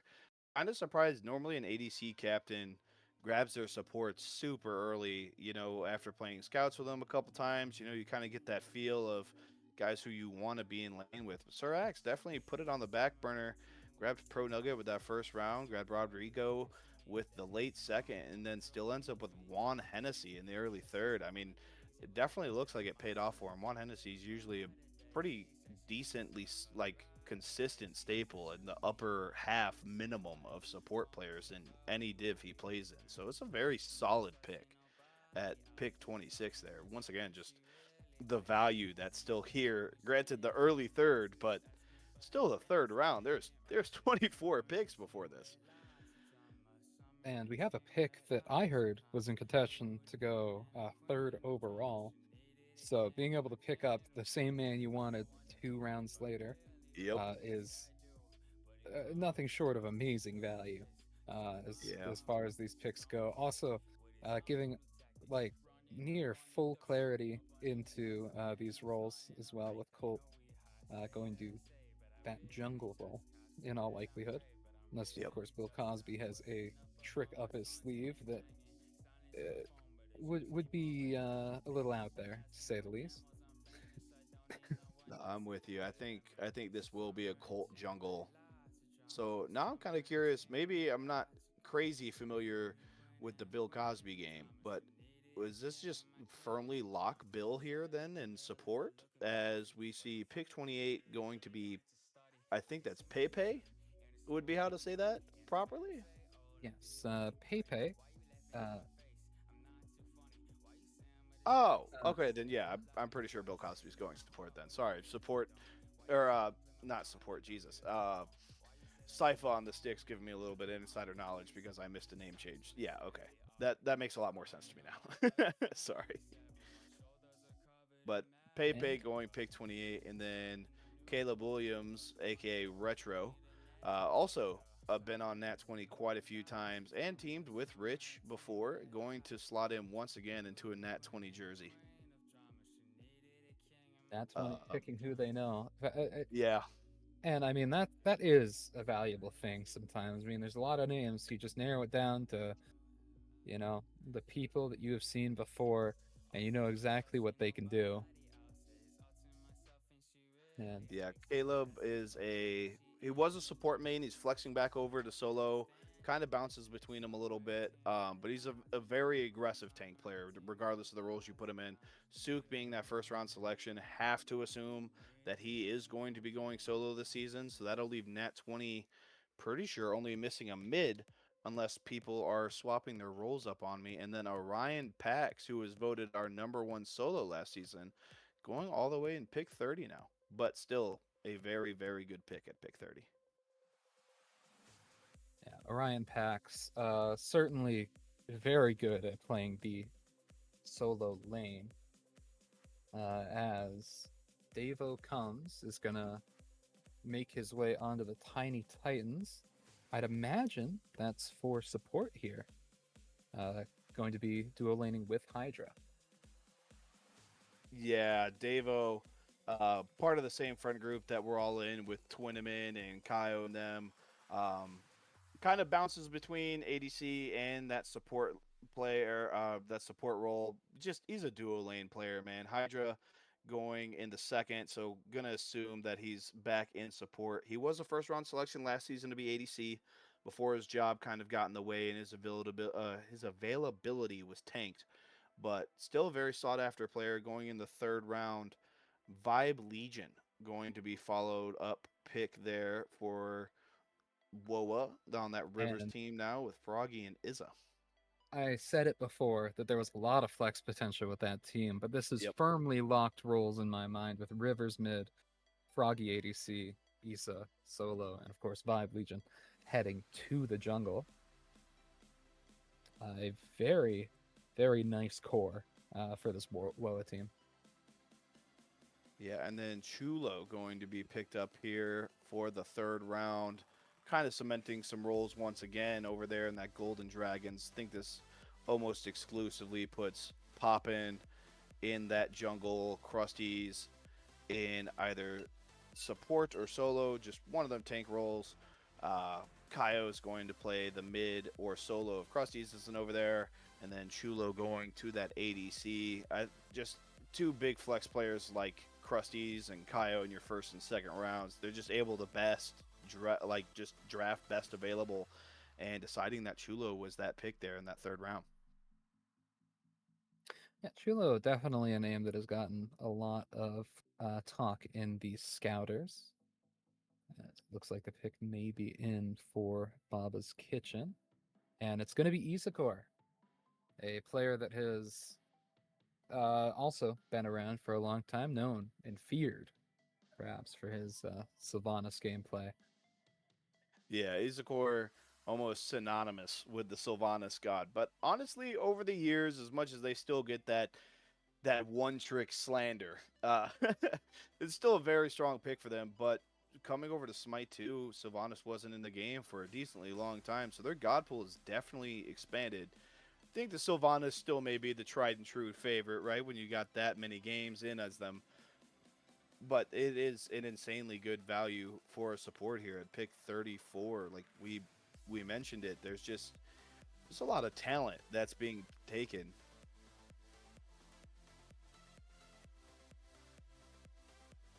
Absolutely. Okay, thanks. uh yeah, I know they can't hear you, but production tipping me off saying that the next pick is Troll, so that means it's got to be me, right? Because I have to be slandered by the league owner themselves as I get drafted over to B&O. Excited to be on this team. Balt obviously have a very good relationship with, as their like ex-Oregoner and also their ex-teammate from OSL. Fro, the captain, I was talking about taking last season with the first round selection before they got captaincy, and then D's obviously has been around for so long and just having a positive opinion, the little interactions with general chats and stuff. Looking at this team though, I guess I don't know if I'm ADC or solo yet, but I like I like my team, so hey, I want to Yeah, go as late very, as possible. And if I get the team with Fro, Balt, and Dees because I go in the third round, I'll take that. yeah, very, very solid roster for you. Diamond King 379. Does that mean what are we looking at for this roster then? I thought Diamond King could be a jungle. Could be No, a jungle. I'm with you. I think I just got like 9 more question marks. I'm sure Worm and Gaio talked about this, and this makes a lot of sense to them. But with my small peanut brain, uh, I don't know. But that that doesn't surprise me. I don't know a lot of things, but I'm with you where that pick almost makes me more curious where everyone's ending up than I was before that pick. A lot of these teams got clarity after that third round selection, and now I think I'm more lost. Yeah, I mean, I do think it will be a jungle slot there for Diamond King there. After all, he did sign up for it, and I would be a little surprised to see Primal off-rolling into that instead. But I mean, we do have their wraparound coming in here. I am being live pinged that I was horrifically wrong about the Golden Dragons lineup. So apparently, even the things that I think I know, I don't know. So we'll see how that goes. But Mr. Wisp being taken with the first round, the first pick in the fourth round here. Mr. Wisp is a guy who's coming back to Smite, but he was an upper div player in just about every single league they were in. Obviously, just getting back into Smite 2, but super cool guy. Um, has a like what's the word? A very good sense of humor. Even in some of the scouts where in the past where we've been getting stomped, Wisp is always quick to like tell a joke or have fun or vice versa, right? So very curious to see how that team will team out, but I like the Wisp pick there, especially at the first round of the first pick, Jesus, of the fourth round. I think he is insanely good value. And if he gets to be even half the player he was in Smite 1, he's going to be the steal of the draft times 3. Yeah, absolutely. A very strong player loves pressing that W key. Oh yeah. Oh yeah. But Flower Pot Mafia going to be joining us over at the BNO. I don't think I've seen this name before, and now I look terrible as their teammate. Unless Uh, it's a rename. the Flower I Pot don't Mafia, I believe, is a new to comp player who's new been to comp. Okay, cool. making a name as a pretty solid ADC. Uh, so it looks like you're going to be I heading guess I'm towards going to that solo. solo lane. And then we have DVZ Spartan. You see, I recognize a decent bit I of this do know that team name. Yeah. as it's looking like Baba's Kitchen is getting 60% of their animosity team together with Yeah. Isakor DVZ Spartan and Panty Raiders 9. Yeah, Penny Raiders and DBZ. I mean, like you said, teaming with Izakor currently, but Penny Raiders and DBZ, I think, have been on the same team for Babas since, I mean, the last 4 or 5 years, right? These guys are staples in Babas, even more so than like Rich and Iriel and Retro of Nat 20. These guys have been playing together forever. They've been very, very good together forever, right? So being able to get a pick that you're not only comfortable with, but is a good player to round out your starting five is a very, very good steal for Babas.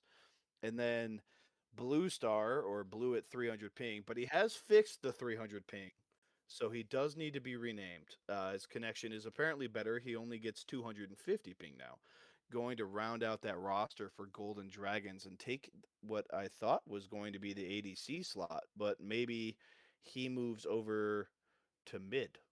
But I'm apparently wrong about Mm, that entire lineup, so Maybe. that's the Okay, only guess so I'll get. I'm looking at this lineup and I'm thinking just quick fire. I think Nike support, Krusty solo, Kyo mid. It might be the other way around for those two. Chulo ADC and Blue Star jungle.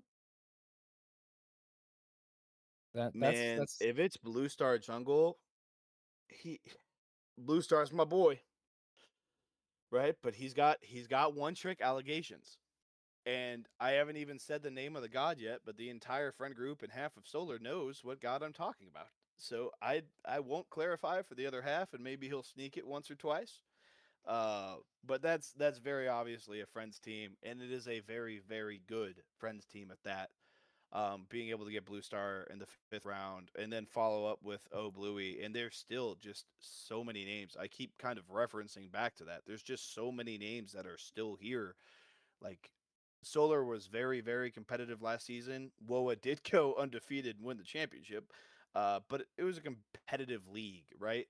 But the draft talent that is in this late rounds is kind of crazy to me. Like even now, like all these supports are gone, but there's still guys like Stumps that are just waiting to be drafted, and oh, it's kind of crazy to me. talk about a value pick for Pineapple is Lazy going in the 4th round. Uh, I would have expected Pineapple to be gone by now. But I mean, I guess a lot of people uh, have that mid lane slot pretty much crossed out. And so Tiny Titan's going to get a very, very good one here so late in the draft. Yeah, that's one of the advantages of just waiting on that mid pool. They always end up being super deep, right? The vast majority of the players are going to sign up for mid and support almost 95% of the time. So putting that on the back burner, like you said, all these other mids start going, and then you're still left with a very strong pick or prospect if it's a new to Smite comp player or vice versa, right? Just there always seems to be value in waiting on mids, but then there's always value in picking mids early too. It's just a super strong role in almost every league in every division. And Pineapple going in the 4th round obviously is no exception to that. And then Private Fuzzy going to be joining the boys over at Something Spicy with their rounded out starting 5 as well. So I think this is Skyrim jungle, um, Arc It mid, Doe has to be support pack support, solo, yeah, Pack fuzzy solo, and ADC. then Fuzzy over an ADC, and then Johnny rounding out the starting 5 for Nat 20 as well. It's going to be, is that looking at Johnny mid, I believe? I I'm with Mhm. you. I think this has to be Johnny mid, right? Ariel is such a staple in jungle. Rich is exclusively an ADC. Sook is almost exclusively support. Retro going over to solo. I think this just is Johnny mid, right? Like just based off the other 4 guys, I don't there's not a whole lot of wiggle room in that roster. There is some, don't get me wrong, but I think they're all very set firmly in their roles and they all perform very well in those roles. So I would assume this has to be Johnny Mid. I don't think there's any reason to off roll 3 people to create a different lineup there. All those guys are very, very good in their main roles. And then Lord Turco, another name that's just eye opening going here to round out the Grizzlies draft as well. So that gives them a very good front line. Yeah, I mean, don't take it personally, Turco. I mean, there are just there's been so many great supports that have not gone at this point, and I am sure you will be very good on that roster. With, I mean, a wonderful supporting cast around you as well. Yeah. Still, no Stoops. Yeah, I'm with you on that. Maybe a little bit too much trolling in that split pushing solo meta in the first week of scouts left some bad taste in these captain mouths. I don't know though. I'm kind of with you on that. I don't really understand. I will say he meshes very well with the CPO roster. Banan and Rampier know him and are decently friendly with him. So I would normally have said they go there, but with Bill Cosby as the captain, I don't think that's going to be the case. And yeah, no, it's not Crazy Craze going to round out their starting 5 as well. And then Gun Show has a support. And correct me if I'm wrong, Umbreon is a support too, right? Am I wrong on that? I think I No, saw them on a scouter as a support. Umbreon Could be is wrong. a support, so it looks like we are going to have a solo pickup up next for Gun Show, unless we have some wacky roll shenanigans. No, I'm with you. And looking at solos that are left, it could still, it's Eris. Yep, going to lock in Eris, or as older Smite players know them, Obama, and that will be their starting 5. I do like their starting 5. I think Surax ended up having a pretty decent draft here, and you feel confident with your starting 5. The problem is the vast majority of these teams looks really good, so it's kind of hard to have a favorite, but it is a competitive team. Yeah, a lot of very strong faces on that roster. Yeah, I have That to wait and see how these go. I think a lot of these teams are going to be surprised as to what they find in the sub rounds.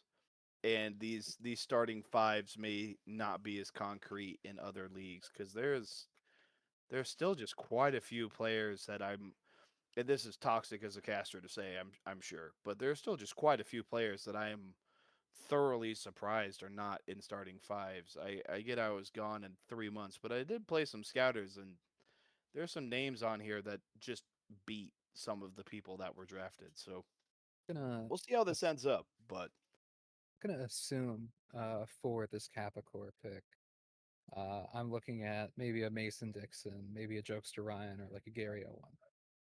With that in mind, are you like favoring any of these teams just right off the bat with our starting lineups having been I drafted? mean, I won't pick my own team because that makes me biased. But the problem is there's a lot of teams that I think are really, really competitive, and it'll come out to, better drafts or like this team will beat this team because the front line's better, but then they'll lose to that team. Yeah, it's just like I think Golden Dragons is very strong. I think CPO is very strong. And there's something to be said about Nat 20's roster too. I mean, Aerial, Retro, and Phenomenal Rich just went and won a ring in BSL a couple months back, right? Like, there's something to be said there. And then also looking at Babas, Painted Raiders and DBZ have been playing together forever. Fardhuffer is looking to be like they're going to be a top 5 minimum in their role. Nero's in the same. You can make the same argument for Izakor. I think a lot of these different teams are just going to kind of come down to how they mesh together, and just how they draft plan, to be honest, because there's a lot of teams that if you told me, oh, they won it, I just wouldn't be surprised. I'd probably give the nod, like if I had to pick one, to Golden Dragons right now, but even then, you could probably claim that I'm biased on that too, since 90% of the or 80% of that team I'm in a private server with and was in a VC with like less than 20 minutes ago. Or Very no, that's been going way longer than that. 40 minutes ago, something like that. so- something like that. Either way, yeah, should be a very strong season to look forward to. Instantly, we have Capricorn. I think using the only Shelton flex to its highest potential, drafting a solo and an ADC, probably gonna fiddle around with those picks. Yeah, definitely. When you have the back-to-back pick like that in the fourth or the fifth round, you really get to truly test both lineups, right? Like there was no priority pick there.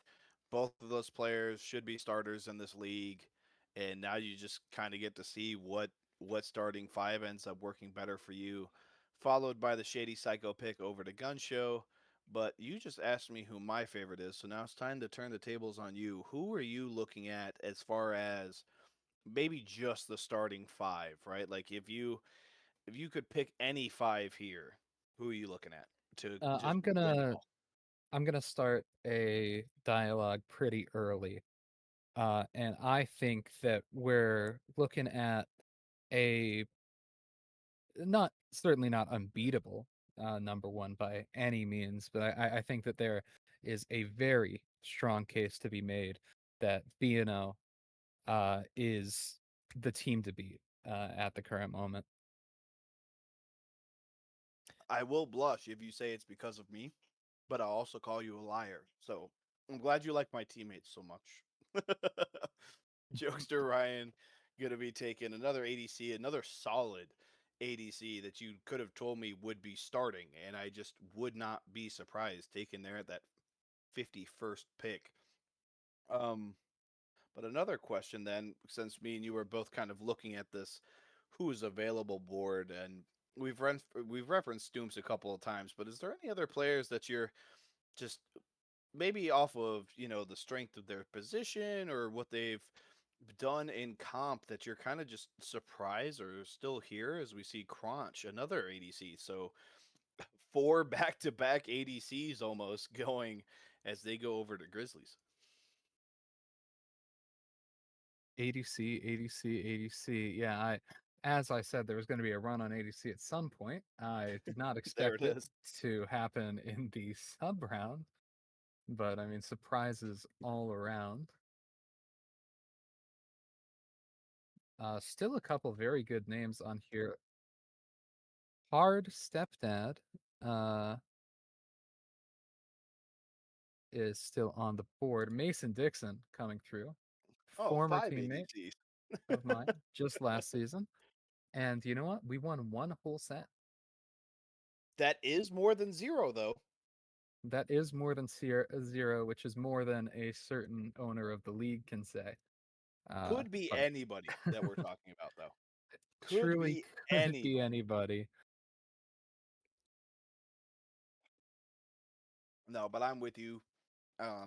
Mason Dixon, another ADC player, brings our total to 5 in a row as they go over to Nat 20.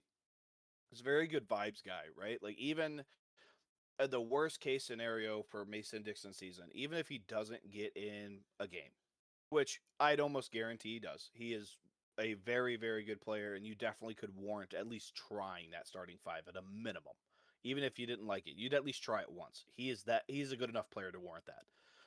But he's a very good vibes guy, right? Like, if Mason Dixon's on the bench, I don't need to worry, or at least from what I've seen and what I've been told, I don't need to worry about Mason Dixon sending Phenomenal Rich 9 messages a day talking about how he's better than this person and he should start over that guy, right? Like, he's a very nice guy to be around, have a nice little chat with. So it's very good pickup in the sub rounds, good enough to start for a team, and he's got the vibes to have a good place on the team. And then And Emma Rose going. a I'm lot sorry of to cut the you off. sub rounds as well are looking for trade value as well. A lot of these Yep. people will end up starting somewhere at some point due to either somebody asking out or a roster deciding that enough is enough and they want to win some. And so there'll be some trades It's coming through that at some easy. point this season. That's it. We're gonna win now. Trade. Done. Yeah, I mean, it works for some people, like the most It recent does. draft pick of Stooms, who we've talked about a lot and has finally come through in this sub round.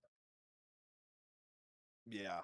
Uh referenced his name a couple times, so the point's kind of been made on it, but Stooms, like, unless unless all of the games in the scouts were him trying, and he's truly fallen off that bad, man. Stooms would have been one of the safest votes for an all-star this season. So seeing him go in the sub rounds, and not only that, but the latter half of one is very, very surprising. I get support as a very deep role, right? But Stooms I'm plays well. I'm also surprised to see Stoops, like even with support being so crowded, to No, not I'm see with Stoops get picked up for solo. I thought Stoops in the Scouters was very impressive in that role for not having mained it. Uh, it's just a very surprising development, in my opinion, uh, for this draft.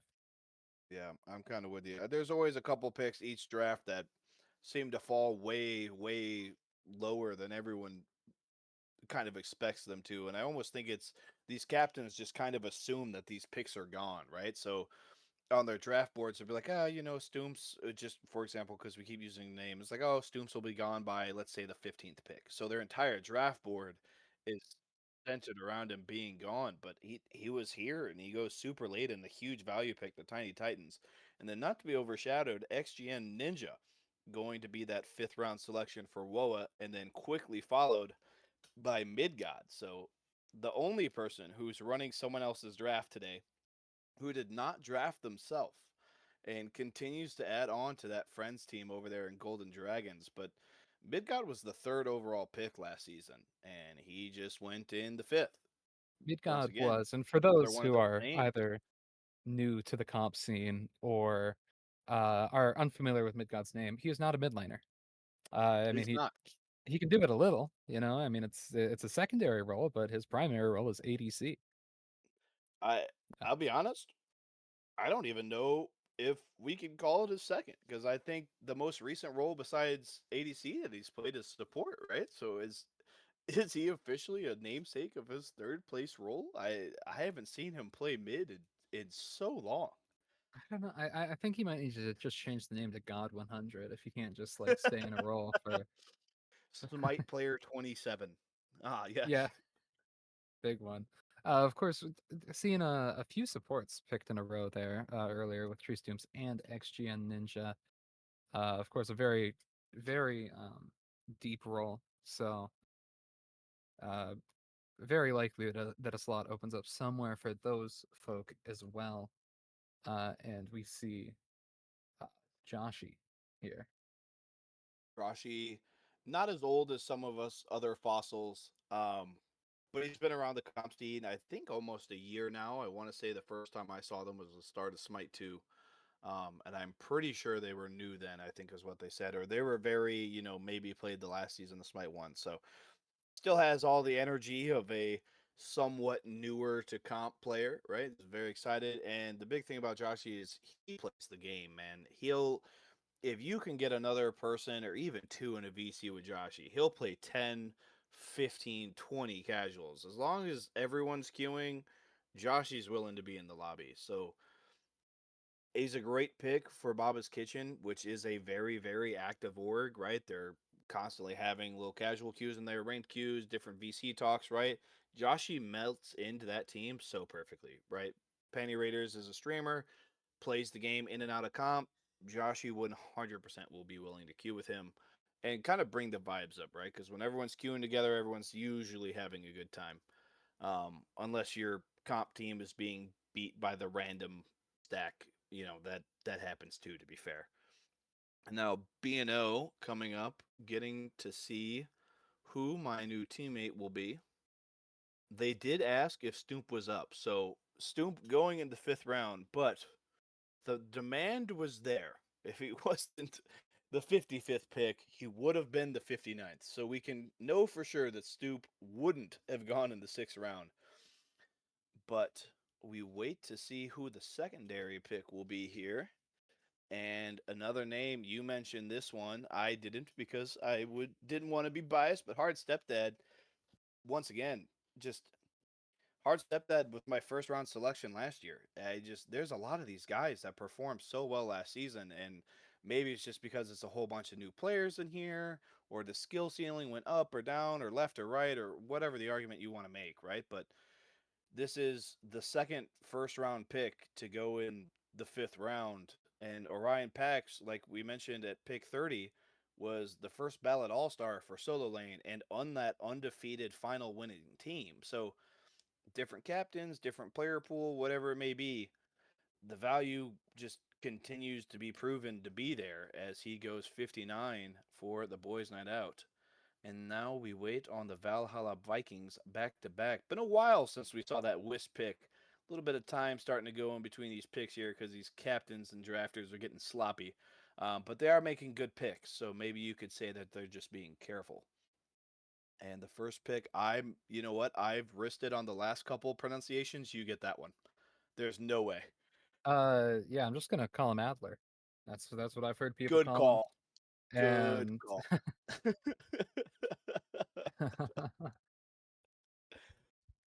so that's And then what we saw Bluey get picked for the 4th time. So there's going to be a little bit of time in between pick 60 and pick 61 here. I'm But sure that we'll Adler, black him out one of these times as oh, he's gone.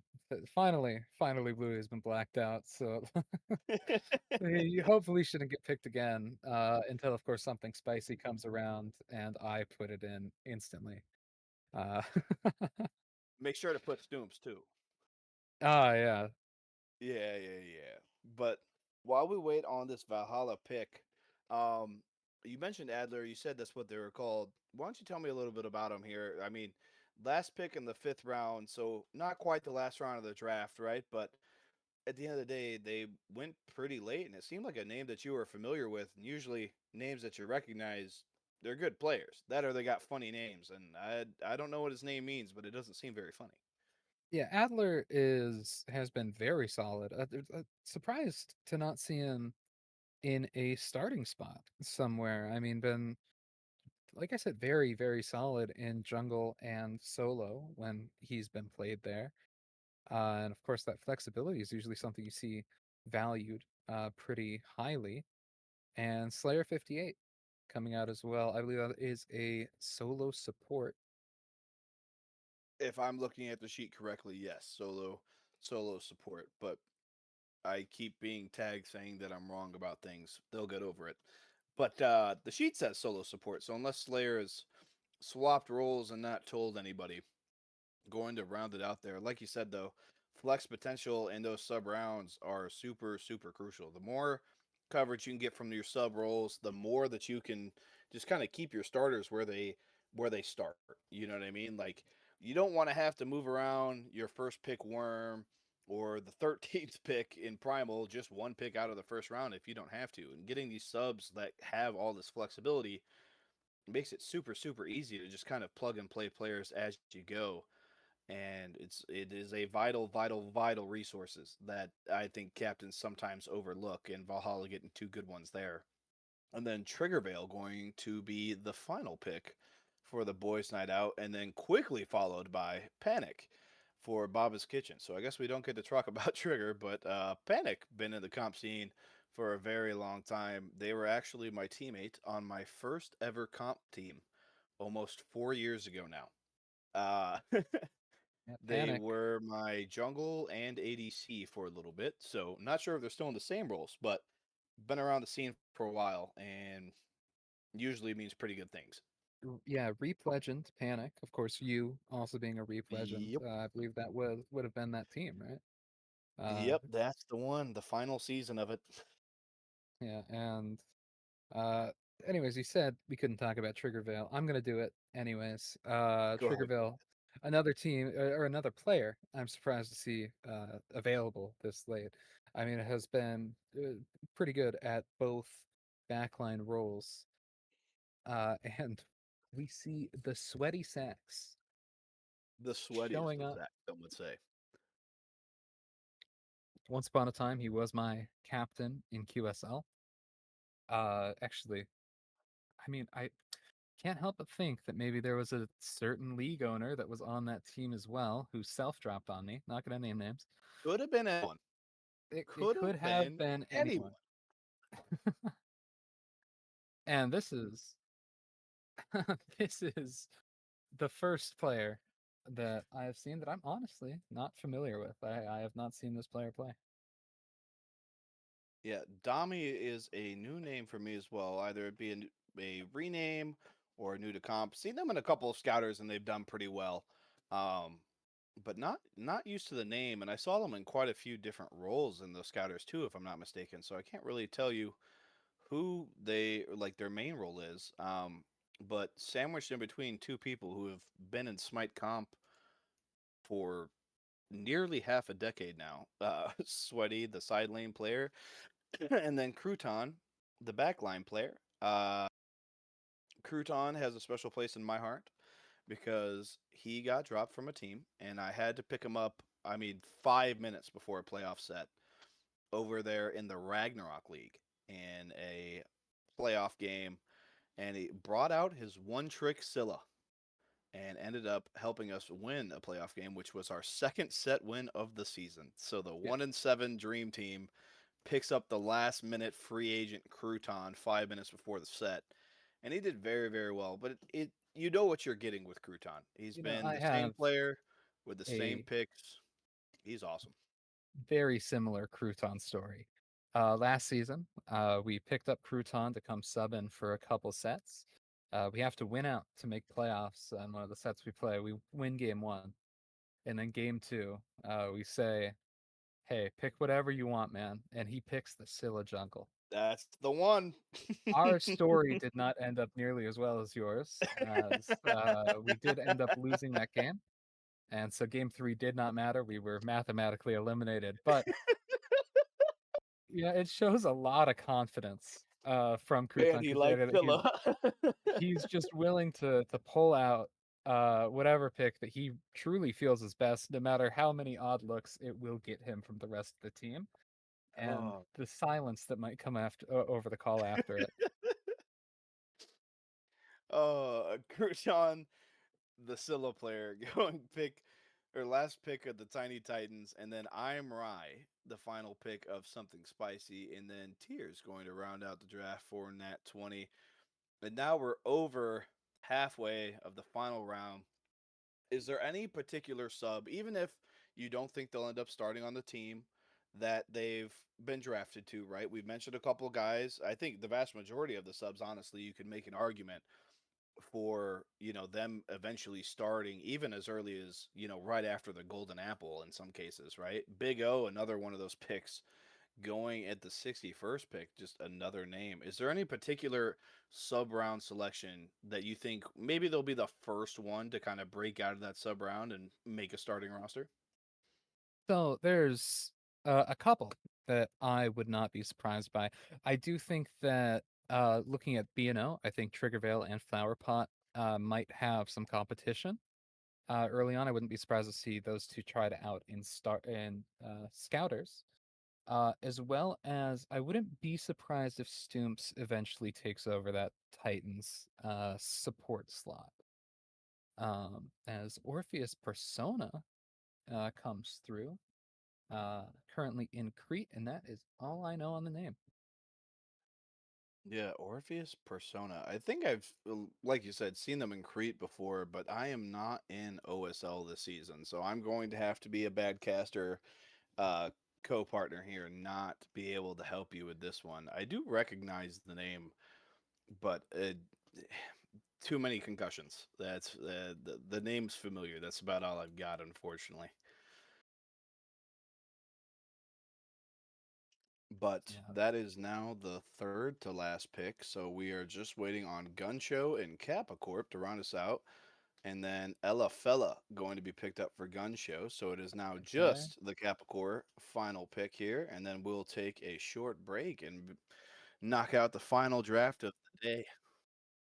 Then I believe Oh, a little it bit longer is. break. Sypha has been very firm on the sticks as to saying that there will be more than 2 minutes between them this time. Solar did not live up to the hype. We were slower than Lunar was. That is that is just a fact mathematically. We were not the faster draft. Last season I think Solar took like 24 minutes to draft. Like it was lightning round. I remember because Gutta couldn't make it, and I was doing it while I was playing in a different set, and my team was upset with me, but I was able to complete it because it was so fast. Um, this year, we were not nearly as fast. Uh, org owners, look at your captains, right? The quality is lowering at the end of the day. Uh, Wilted Rose going to be taken here, and that is not just an emoji. That is the actual player's name for people who don't know. Nope, I lied. I was trying to sound smart. Nope, that's an emoji. Cypher just felt like putting that. Is there not a player called Wilted Rose? Am I tripping? Emma Rose. That's who I'm thinking of. And they were already taken. All So, right. And let me look oh, I get through. it now. They took Big O again. So we've Yeah. had 4 supports get double drafted here in the last round, or the last 2 rounds. And, yeah, Rose Thief. Okay, there's a couple of roses then. Telling them to take another support that's already been picked does not make this any faster, Pringle. It doesn't make this Hey, any I faster. just wanna enjoy my time in the sun, being here at SAL draft. Other players that I could see eventually fighting their way to a starting spot. I think we could see Shady Psycho shown a decent bit of promise Yeah. here early on. Of course, you can never truly count out Midgod, and I do think that Adler is another name that I have seen enough and say, yeah, you're definitely good enough to start in this division. No, I'm with you. I think there's quite a few subs that just maybe it'll be availability concerns, maybe it'll be, just how some trades work out or vice versa, but I definitely think there's definitely I just said definitely like 6 times. I apologize. I think there's for sure a world where a lot of these subs end up starting, and some of these picks that were taken here in these starting rounds end up being support players, or not support players, sub round players. But we are finally done with the solo draft. Rapid Avenger going to round it out for us. So that being said, to quickly get Sypha to their break in between the third and second draft back to back to back, I am Airborne. I was still joined by Pringle with Sypha on the sticks, and that will be all for us in the solo draft. Stay tuned and see the final Terra draft after this short break.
Perfect.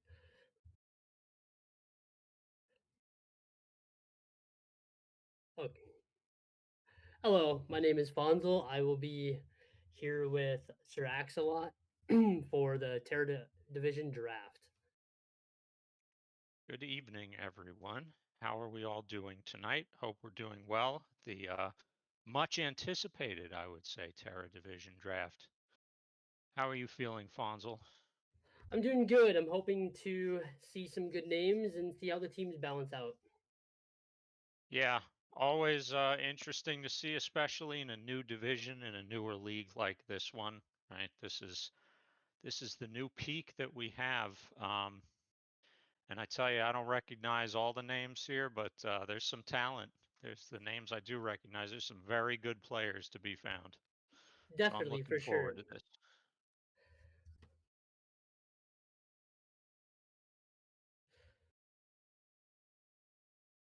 Yep.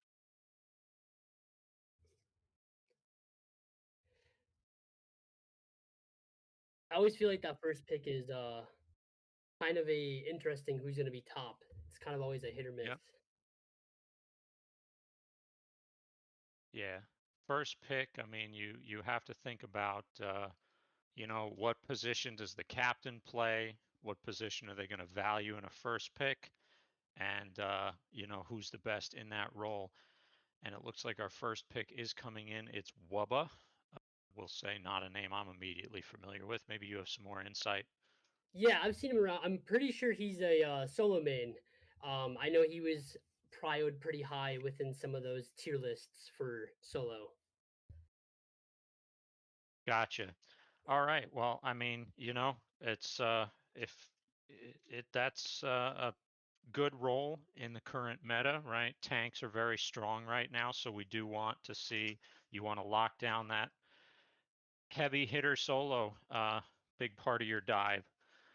And then it looks like our second pick is in. We have Omega Wizard going off the board to Caster here, who last I checked was a jungler. I don't know Omega Wizard though.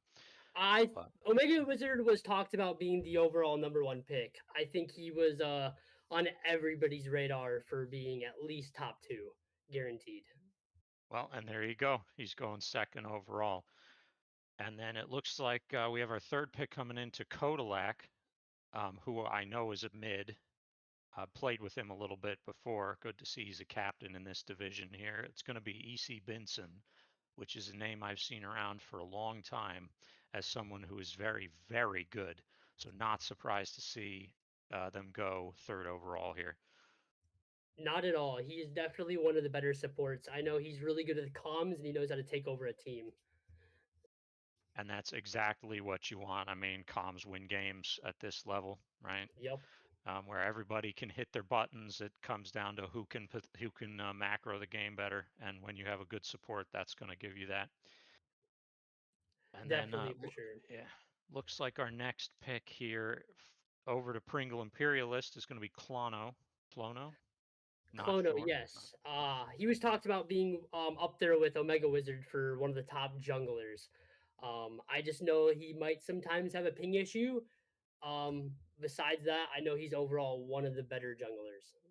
Yep, and that's a role you want to lock down here too. I mean, you just saw it in the Solar Draft. If you were watching that, the first two people off the board were both jungle mains, right? So that's always going to be a big impact role, really, at any level.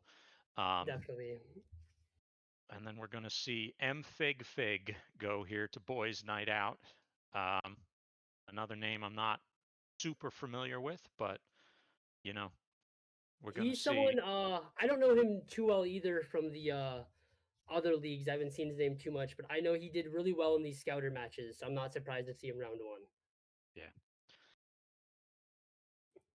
And then we've got Lizard Fool, not sure how to Lizard Fuel. pronounce that. Okay, Lizard Fuel going off the board here at sixth I know overall. I know he was on a team with Bone Scope, so they have some chemistry together. So I'm not surprised with that one. Sure. Yeah, and I mean, like I said, you want to set up your dive rolls early in the game, and when you get the Mhm. opportunity to get an impact solo, you go for it. And then after that, to Tiny Titans, we're going to see Healed Cobra. That's another name I'm not too familiar with. I haven't seen that one too much. I want to say I think they're a support player. I could be wrong. Um, Yeah, looks like it is a support. I mean, hopefully you see something very good in your support if you're taking them in the first round, because that's always a bit of a risk to take the most peel and frontline oriented role early on, but your supports can still win you games, so there's definitely for nothing sure. wrong with it.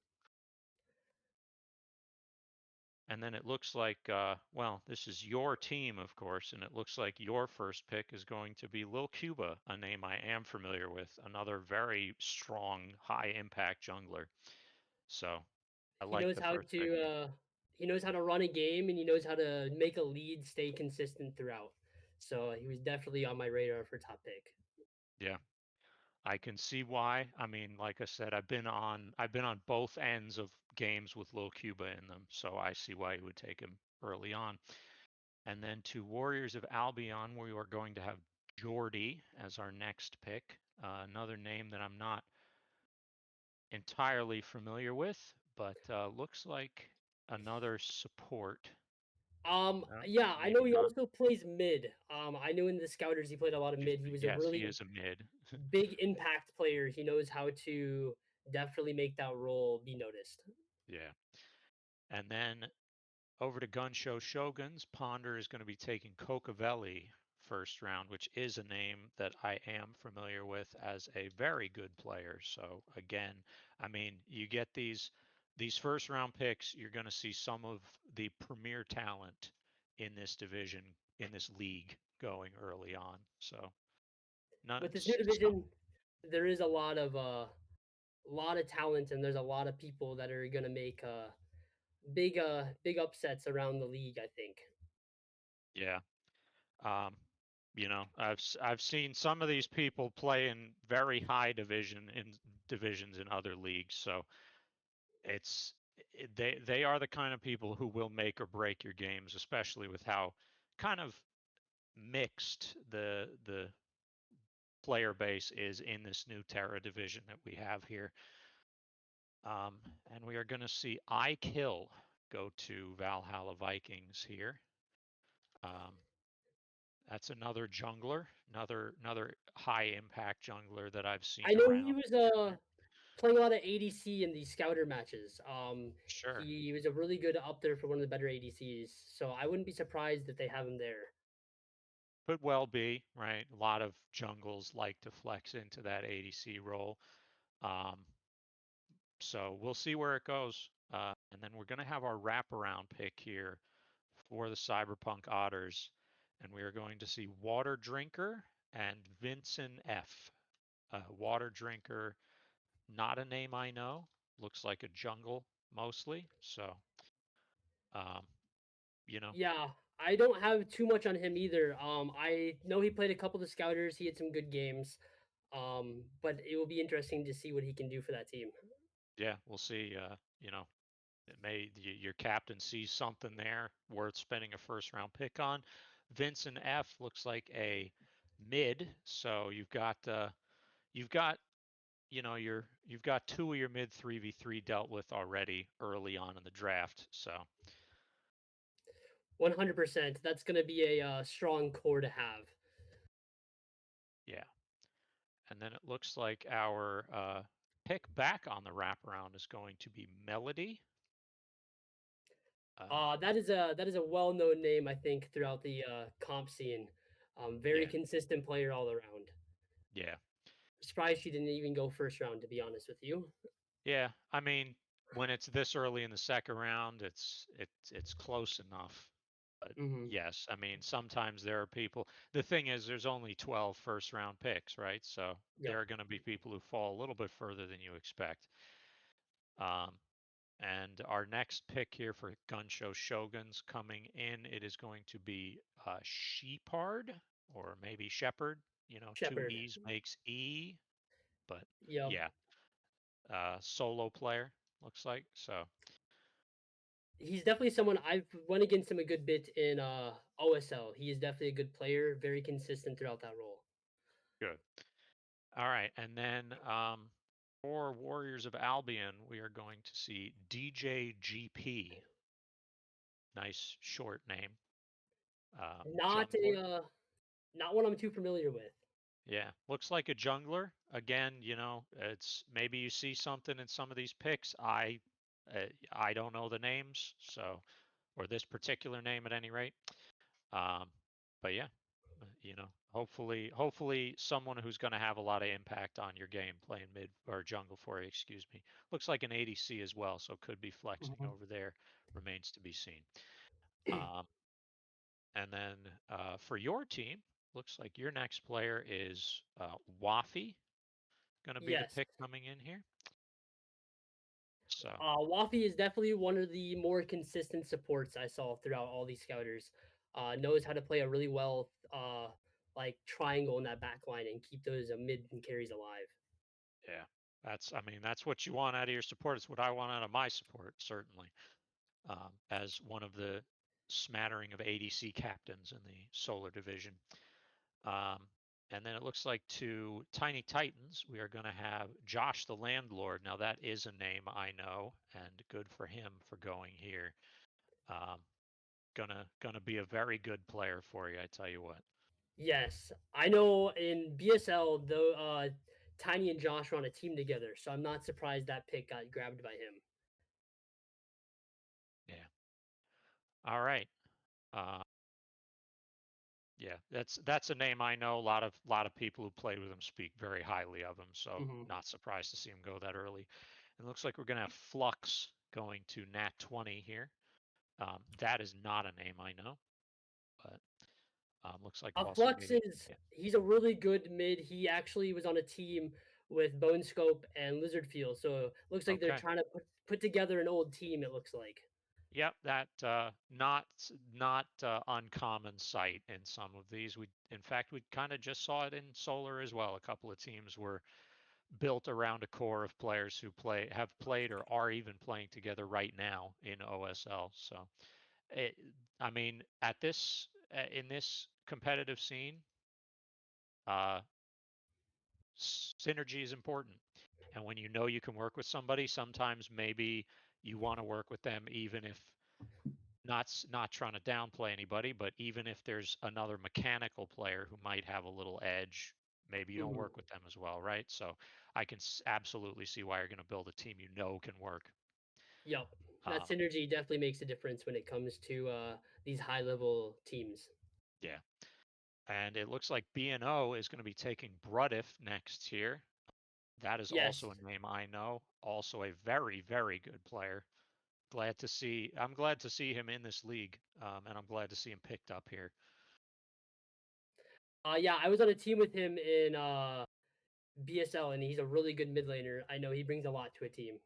Yeah, that's what I've heard from everyone who's worked with him. So, and then it looks like something spicy is going to be taking C. Caraxis. That's also a name I know as a very good solo. So, again, Hmm. lot of high impact front lines being taken here.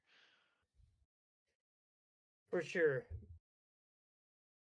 He's someone I don't know too much. I saw him playing a couple scouters. He had some good games. He was pretty good with those, so it should be a good show to see what he can do for this team. Yep. And we're waiting here for the next pick to come in.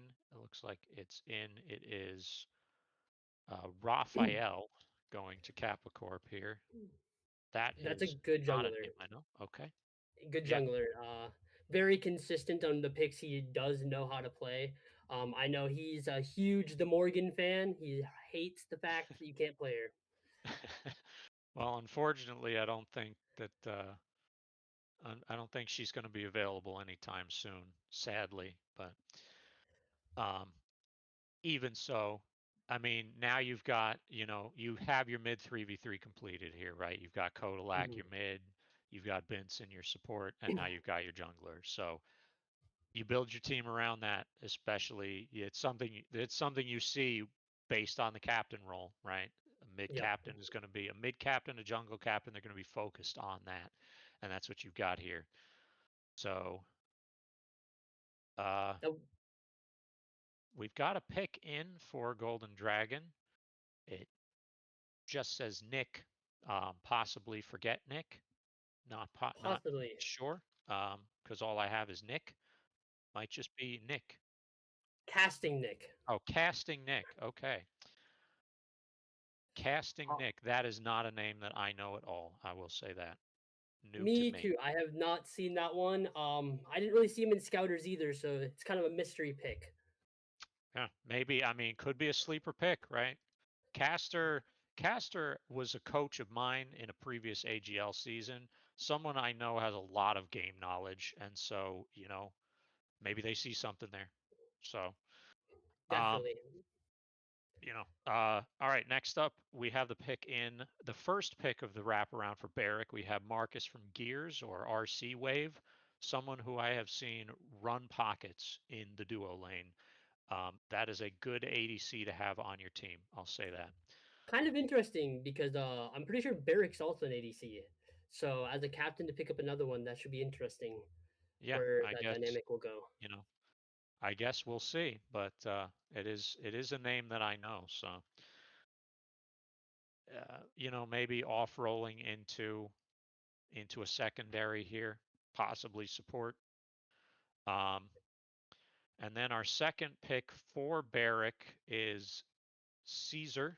Uh, I have to assume that is Caesar Bama or Mhm. Caesar Bama, excuse me. I call him Caesar Bama. Somebody I know very well. We were on a team together last season in BSL. Very good solo, known for a long time as a Pele one trick. Has branched out more recently, but Pele is good, so he likes that pick. It's Um, interesting he's doing these double up picks because Wamba was a solo main. So to get two solos and two ADCs, it'll be an interesting dynamic of a team. yeah, I mean, guess we'll see. I know. I'll tell you, Caesar Bama does not play anything but solo. So if anybody's going to be off rolling, it'll be Wubba, who, as I'll say I'm looking at the list, is signed up as a mid this season. So Interesting. Okay. maybe there's your answer. Um, our next pick is in for Golden Dragon. It's Bones.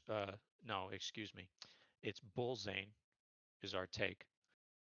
Um, Again, we're talking about this is a name I don't know personally. Looks like I a know jungle. Bozane a little bit. It's surprising to see him make it down to the third round. He's a really good player. I was honestly expecting the second round, if anything. Okay. And it does look like our second round pick there is just Nick. So Just again, Nick. completely unknown name to me. But all right, and then our next pick for Capicorp is going to be Tainsy. That is a name I have heard. I know is someone good, but that's about the extent of it. He's a good player. He's ADC. Um, Yep. it will definitely be that team is right now really good on paper. It'll be interesting to see what they can do together. Yes, this is Kodalak is putting together a solid starting 4 out of 5 so far. Um, and he's someone I've played with a handful of times before. I know he's solid. I know he knows the game. So, all right. See if our next pick is in here for something spicy. It is going to be Legend Kira is going to be our next pick going there. Mid, whose name I am familiar with, um, but Me too. not much She beyond. was gonna be my on my draft board as someone I was looking towards. So Well, I understand why that one was picked up. yep. Unfortunately, not one you're going to get yourself. Nope. Um, and our pick is in here for as well for Boys Night Out. We're going to have Lone Wolf for the win, a support, not again, not a name I know personally, not He someone I have much information on. he played the Scouters. He had some pretty good Scouters. He never really had a bad game. Um, so he's pretty consistent across the board. Well, that's what you need in your support because you don't necessarily need your support to run the game. You just need your support to hit their CCs and make good shot calls. And if that's something that Lone Wolf can bring, great, right? Right. Let's see, we are still waiting here, I think, for our next pick, Bone Scope. So It'll be we'll interesting see. to see what Bone Scope takes. He's a really good support player, so I know whatever team he's gonna draft up, it's someone he's been looking towards. He's a really strong starting threes. They have some history, so this is another team that's gonna perform pretty well, I think. Okay. Well, it looks like the pick is in. It is going to be Bias for the FTW. That's BYAS. that's another name I don't know. Yeah. So it'll be interesting. But if Bone Scope's taking him, there's a reason behind it. Yeah. I mean, that's the thing, right? Sometimes you don't get you see something there and it makes you want to go for it. So we'll see what Bone Scope is cooking up here. As we wait for the Tiny Titans pick to come in. And it looks like it is going to be Shigetero, another He's jungler off the board. he's a jungler, but I do know he could play a really good mid and a really good ADC. So it'll be interesting to see where they put him. Yeah. I mean, for a team that has Josh the Landlord, I imagine he's probably not in mid, but who knows, right? And it looks like we got your next pick coming up, so we'll see what that looks like. Yo. I know who it is, but I can't say yet. Okay. All right, looks like the pick is in, and it is Jacked Gandalf, which is maybe my favorite name of anyone who has been chosen so far. Um, give me some insight into So Jacked Gandalf. mechanically, I think he's one of the better players throughout the whole league. He doesn't play much comp, so he kind of went under the radar. Sure, He plays mid and carry very well, so it'll be a good backline to start with. sure. He's also winning you the best name competition. That's terrific stuff. That Um, MVP has to go to someone. yeah.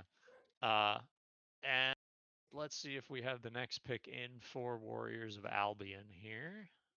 It looks like it is going to be Carry the Shoes, which is another It's amusing carry the name. hose. Little Oh, different. there we go. Okay. Carry these hoes. Yes, I misread the name. That's on me. Um, looks like a solo. So He's a good maybe if you soul have some laner, insight. very Okay, consistent. good, I've played against him a good bit, and I know what he can bring to a team. So that is definitely a good, solid pick to get. good, good. And next we have our Gun Show Shogun's pick. Let's see if that's in. It looks like it is, and that is going to be Deft is going to be our pick here.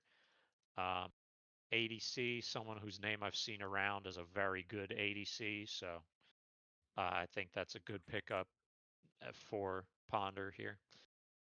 It is definitely. He is a name that I know has a pretty good reputation. So it will definitely. That's another good team to have. Yeah, a lot of strong rosters coming together here as we get through as we head towards the last of these starter rounds. Like I said at the beginning, a lot of talent on display here in the new Terra division. Yes, there's a lot of teams here that honestly are just really good. It's going to be a really hard fought season, I think, no matter what. Yeah. Is our pick in for Valhalla Vikings? It looks like it is. It is FR Goten Power. Forgotten Power. A name I've No, seen. Don't know how to pronounce though. another mid laner. Yep. So that is another really good mid that rounds out that team pretty good. They will have a solid team across the board there. Yeah. And it looks like our first pick is in for the Cyberpunk Otters here on the wraparound. It is going to be Express Torch Solo. Um, you know, again, this is another name that I don't know, but uh, I do know that we've got one. a good team so far. So He's a soul player, a soul lane player. He's really good at comms and he understands what his job is as a laner. So he will good. definitely have a good impact into that team. And that's what you want to see.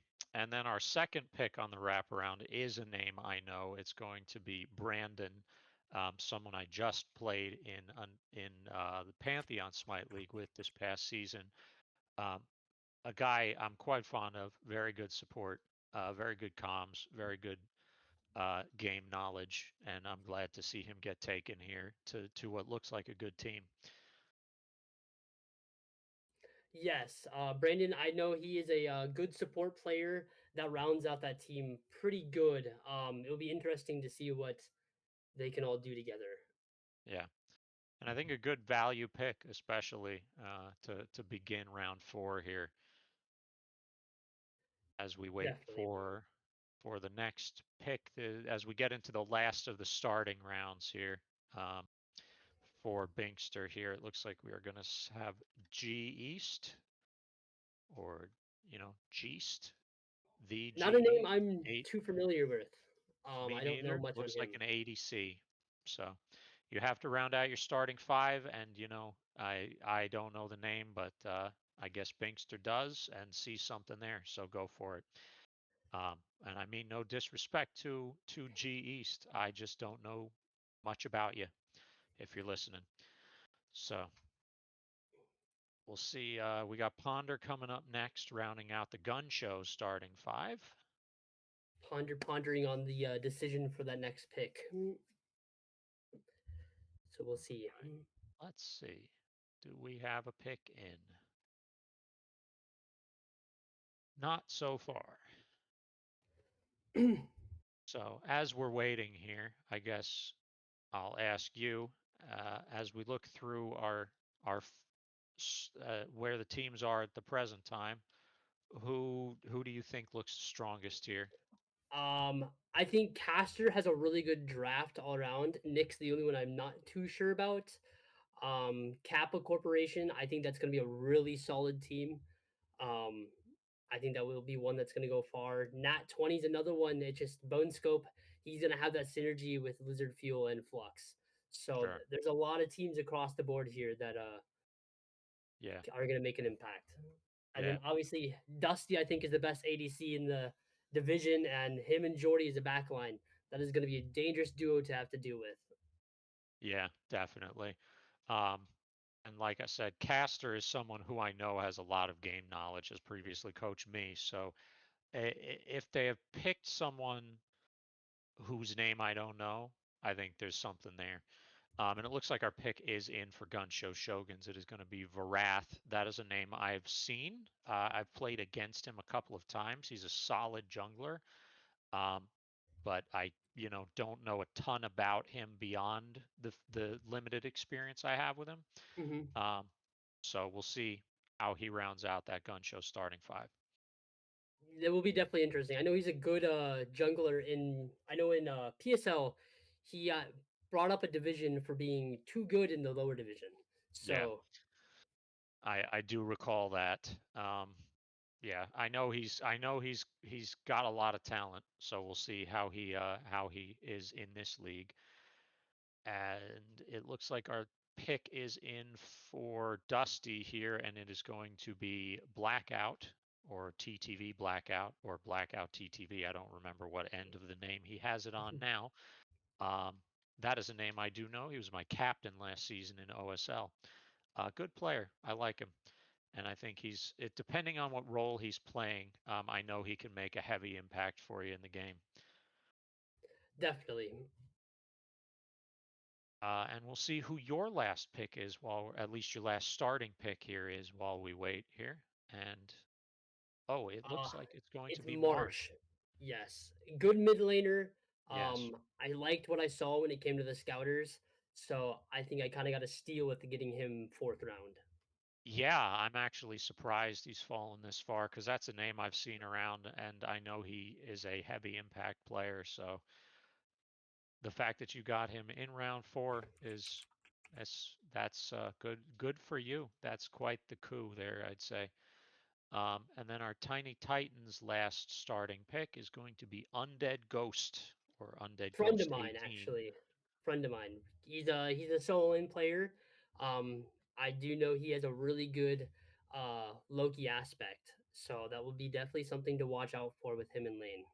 Yeah, and Loki Aspect is a very solid pick right now as well. So that's a good. It's always good when your favorite picks are good in the meta. Shout out to Shibalanke finally being a viable ADC with the new items that have come out recently.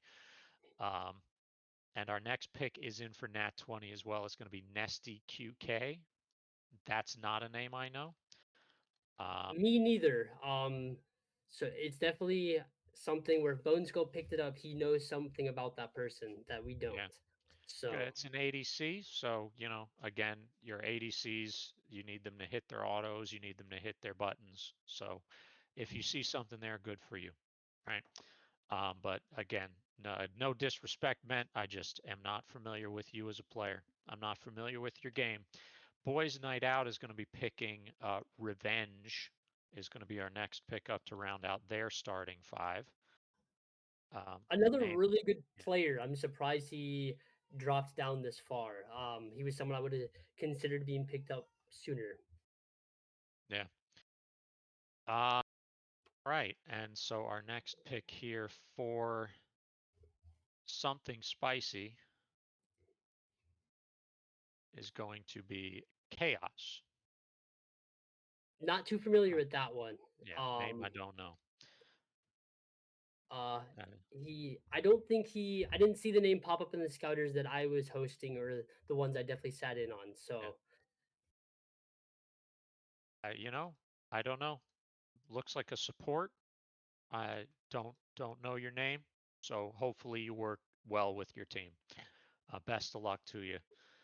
And then Caster to round out, no, excuse me, Capicorp to round out their starting 5 is going to take H and Go Phantom.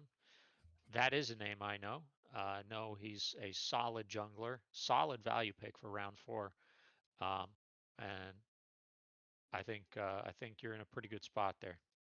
agreed. There's so many picks that are just good here that like honestly all these guys could have gone rounds higher or even been like around to second pick Yeah, because there's just a lot of good talent throughout this division. yeah. And this is what happens. There's only 12 picks per round, right? So you see some names that fall down lower than you'd expect. Hmm. I mean, in Solar, we just saw some names that went a lot later than I would have expected based on scouters and reputation. So it happens when you have roles to pick and different things you value.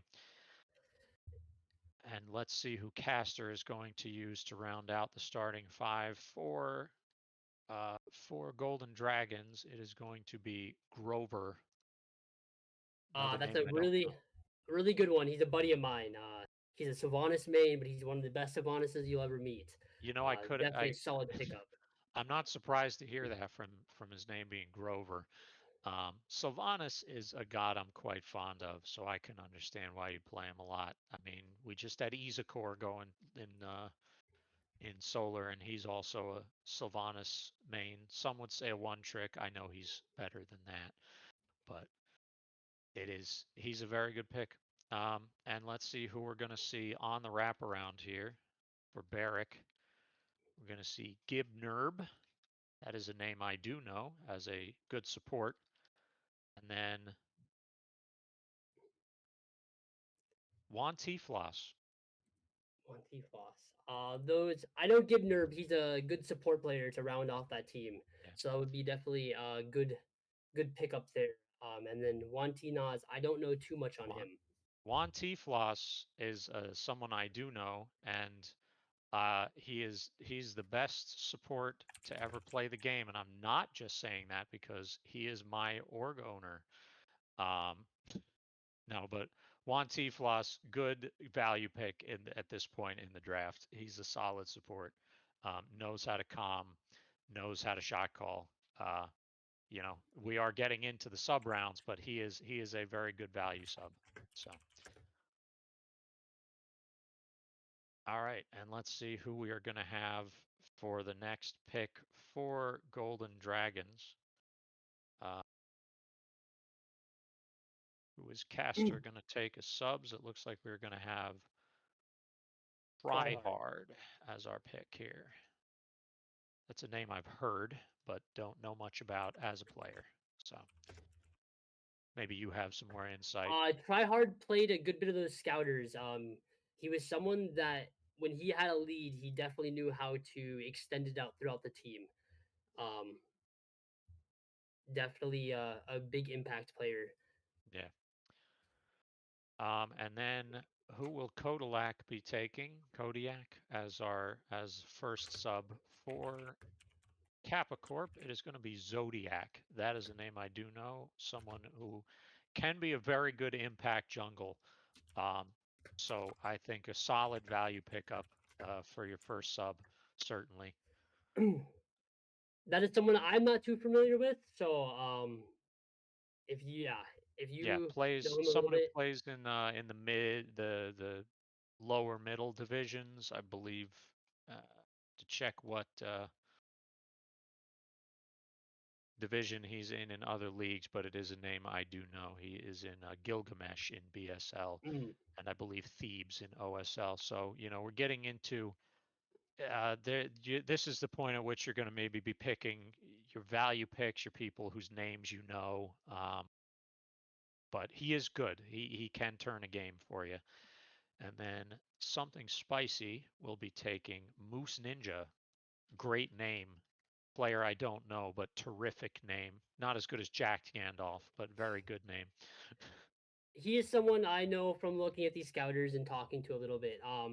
Definitely a good mid laner, but he can kind of flex where you need him. So definitely a great sub pickup. Yeah. And that's what you want in your subs is you want positional flexibility in case you have a need for that. And Boys Night Out's pick is in as well. It's going to be That Beast, a guy who I have played a handful of games with in AGL. Solid jungle and a good shot caller and a really good guy. So I think he's a good pickup here at this stage of the draft. And then Bone Scope is going to take Pingu. That's another name I've heard, but don't know a ton about. Maybe you do. No, that's a name that I'm not too familiar with. I saw him a couple times in some of the screenshots of the scouters. He does perform pretty well. It'll be interesting to see where he fits in on that team. Yeah. All right, and then our pick in for Tiny Titans is going to be Zor Eclipse. Is going to be our next pickup there. It's like a mid who can maybe flex into some other roles, but not a name I know. But Bone Scope, like you said, knows how to evaluate talent. So. Yep. And then our pick for Baba's Kitchen, your team, is going to be Obey the Turtle. So yes. tell me about him. Someone I know from a long time ago, from like over 10 years. He's a really consistent player. He can play support and mid very, very well. So kind of got lucky with him for a sub. Yeah. And that's always good when you can get value subs here, right? And then our pick here for Warriors of Albion is going to be Pickle. Pickle kills. He's a good friend of mine. Very good player. I'm honestly surprised to see him go in as a sub. Oh, yeah, that's the thing. Some people have to be subs. It's what happens. I mean, and you can always play for starting role, right? Who knows how that's going to lead. Mm-hmm. And then our pick for Gun Show is going to be Venatus. Now that's a name I do know, and someone I'm actually a little surprised to see go this low as well. But when you have this much talent, that's kind of what you're going to get. So. Mm-hmm. Yeah, Uh, another one, just a really great player. Surprised that like he's not a starting role. Like there's just so many good players that like it's gonna be interesting. I think there will be some flexibility throughout a lot of these teams for these subs to get their chances to show what they can do. yeah. Um, and then our pick is in here as well for the next pick for Valhalla Vikings. It's going to be I Can't Read, which I can read, but I don't know the player much. Looks like an Um, ADC main. he is an Uller main. I do know that. Hmm. Really, really good Uller. So that is definitely someone where if he gets picked, you're gonna have to not put that character in his hands. Okay. And a good Uller can turn a game for you. Ironically, despite my own name, I don't play Uller, so I can't Mhm. relate. But good for you if you can. It's just a god that I don't personally execute on very well. And then we're going to see our wraparound picks here for Cyberpunk to round out their roster, and it's going to be Melomaniash, who I know was recently featured in a Weekend video, and Shanezel, which is a name I've heard, but again, not someone I have a ton of familiarity with. Looks like a support, ADC, excuse me, ADC support. So that is something you want. You want a duo sub, right? But yeah, Yes, definitely. Mello, I know is someone I've seen that name around. I've seen it in ranked. A good player, so definitely a good pickup. yeah. Right. And then Binkster here for Valhalla Vikings is going to round out his own roster with Women Respecter. Great name. And someone I sat in a call with once and listened to some of his insights on the game. He's got some good insights on the game, but I don't know too much about him as a player. Just know that he has some good insights on other people's play, which is usually what you want. In a, Definitely. you know, Definitely someone that like for that team as a sub will probably be able to give a little bit of help and watch back these games with these guys and kind of help them out and fix those little mistakes. yeah. Just again, not someone I know a lot about as a player. Just someone I've been able to talk to. And our last pick to round out the gun show roster is going to be Cell Smite to Epic, which is a name I've seen around quite a bit. And with where I've seen him play, I'm a little surprised he's going this late. But Yeah, agreed. Someone I know from OSL and BSL, very familiar name. So I agree. I'm surprised he went out this late. yeah, it's a name I see all over the place. But very good value pickup as your last pick on your draft. Um, and now we are going to be waiting to see how Dusty is going to round out his team. I don't believe the pick is in at this point. So while we're waiting, we do have full starting fives now. Where are we? What are you looking at as your strong rosters? I think, my opinion for the top rosters, it would have to go between Capricorn, Caster's team, and honestly, probably Bone Scopes, just because that top three on Bone Scopes team, they have a lot of synergy together. It's gonna be a really good Yeah. team to see work out. Yeah. Um, I mean, like I said, from my own fairly limited knowledge, I would agree. I think there's a lot of very good starting fives we have there, so it's good to hear. That it's good to see some of the rosters these guys are able to put together. Um, okay, looks like the pick is in. It's MVP. That's not a name I know. Solo, it looks like, but I know him from yeah, the Scouters. He had some pretty good games. Definitely someone where if you have to have him fill in, it's not like hindering yourself by any means. sure. And the last pick is in for your roster. It's going to be Heat. Yep. Tell me about him. He kind of just rounds out the team when it comes to if he needs to fill in somewhere. So it's just kind of that last piece where if someone can't make it or can't show up, at least I know I have a fill for that spot. Good. And I mean, again, that's the kind of flexibility you want. out of your subs, right? That's what they're there Mhm. for. So it's nice to see. And then our pick for Tiny Titans is going to be, okay, Bussy Whacker 9000, which is Yeah. certainly a name. Um, Definitely someone I saw in the scouters. He was a solo lane player, so it'll definitely be interesting. And if I remember Yeah. correctly, he is either related to Woman Respecter, if I remember correctly. So Okay.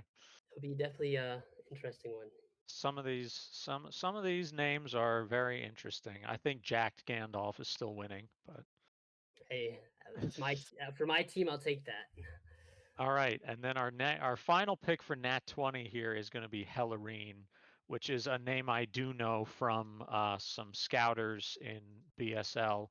Someone who is pretty solid. So I think a Good mid very good laner. value pick for your last round. Yeah, definitely a good mid laner.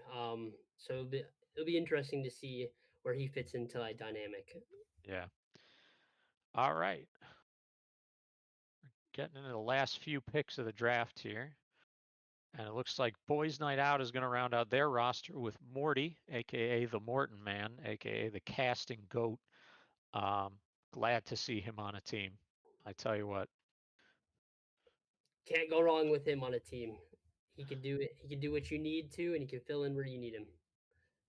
Yeah. And he's got that the golden voice too. Yup, And that's something you always want when you need to bring some calm to your comms, is a definitely. voice like Morty's. All right, and our last pick for something spicy is going to be Up and Atom. That's a name I saw in some scouters, I believe, in BSL, but not a name not a player I have a ton of knowledge of. I know him a little bit. I've seen him around a little bit. I know he's an ADC player, so it will be interesting to see where he fits into that team. Yeah. And our last pick for Kodalak here is going to be Bjart Sculler, uh, another name I do know. He has my favorite named PSL team, Bjart's College, Hmm. and a very good mid, a guy who single-handedly had to keep messy Eternal Vanguard team together last BSL season after some behind-the-scenes issues, but plays the game very well and deservedly is playing up higher this season in BSL. Uh, and our last pick for caster here is going to be They Call Me Toby, aka Afriel, who is someone who is, I think, fairly new, at least new to me, possibly not new to the scene, but a very good support. Currently playing on Boys Night Out in OSL Crete and really playing extremely well. So I'm glad to see him get taken here. Definitely a good one Uh, to round off that roster. I think that's a really solid team all around, subs included, and I think it will definitely be a hard yeah, team to fight.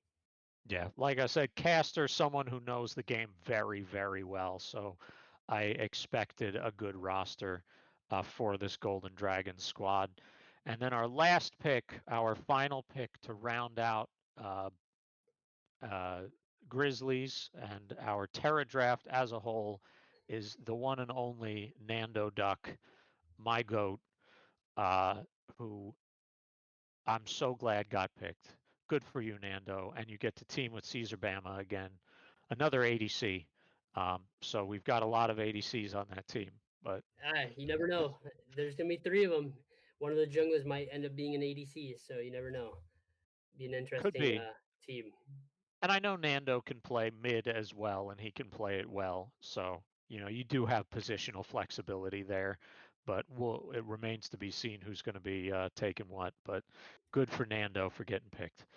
All right. That is going to do it on for the Terra draft, the Serpent Ascension League Terra Division draft, your top division. Um, you know, I think we've kind of been over this, but let's just one more time as we round it out here. We've got subs, we've got starters, we've got a season coming up. Who do you like here? Has Well, anything changed? as being a captain, I have to say, I think Baba's Kitchen has a good team, and I think we're going to give a good competition for everybody. But I think the top teams, not being biased, has to be Casters, Bone Scopes, and then Kappa. Kappa. Those three teams, I think, are going to be the teams to watch this season. Yeah. I would agree here. I think just from the names that I know, that's a very, very strong set of lineups. So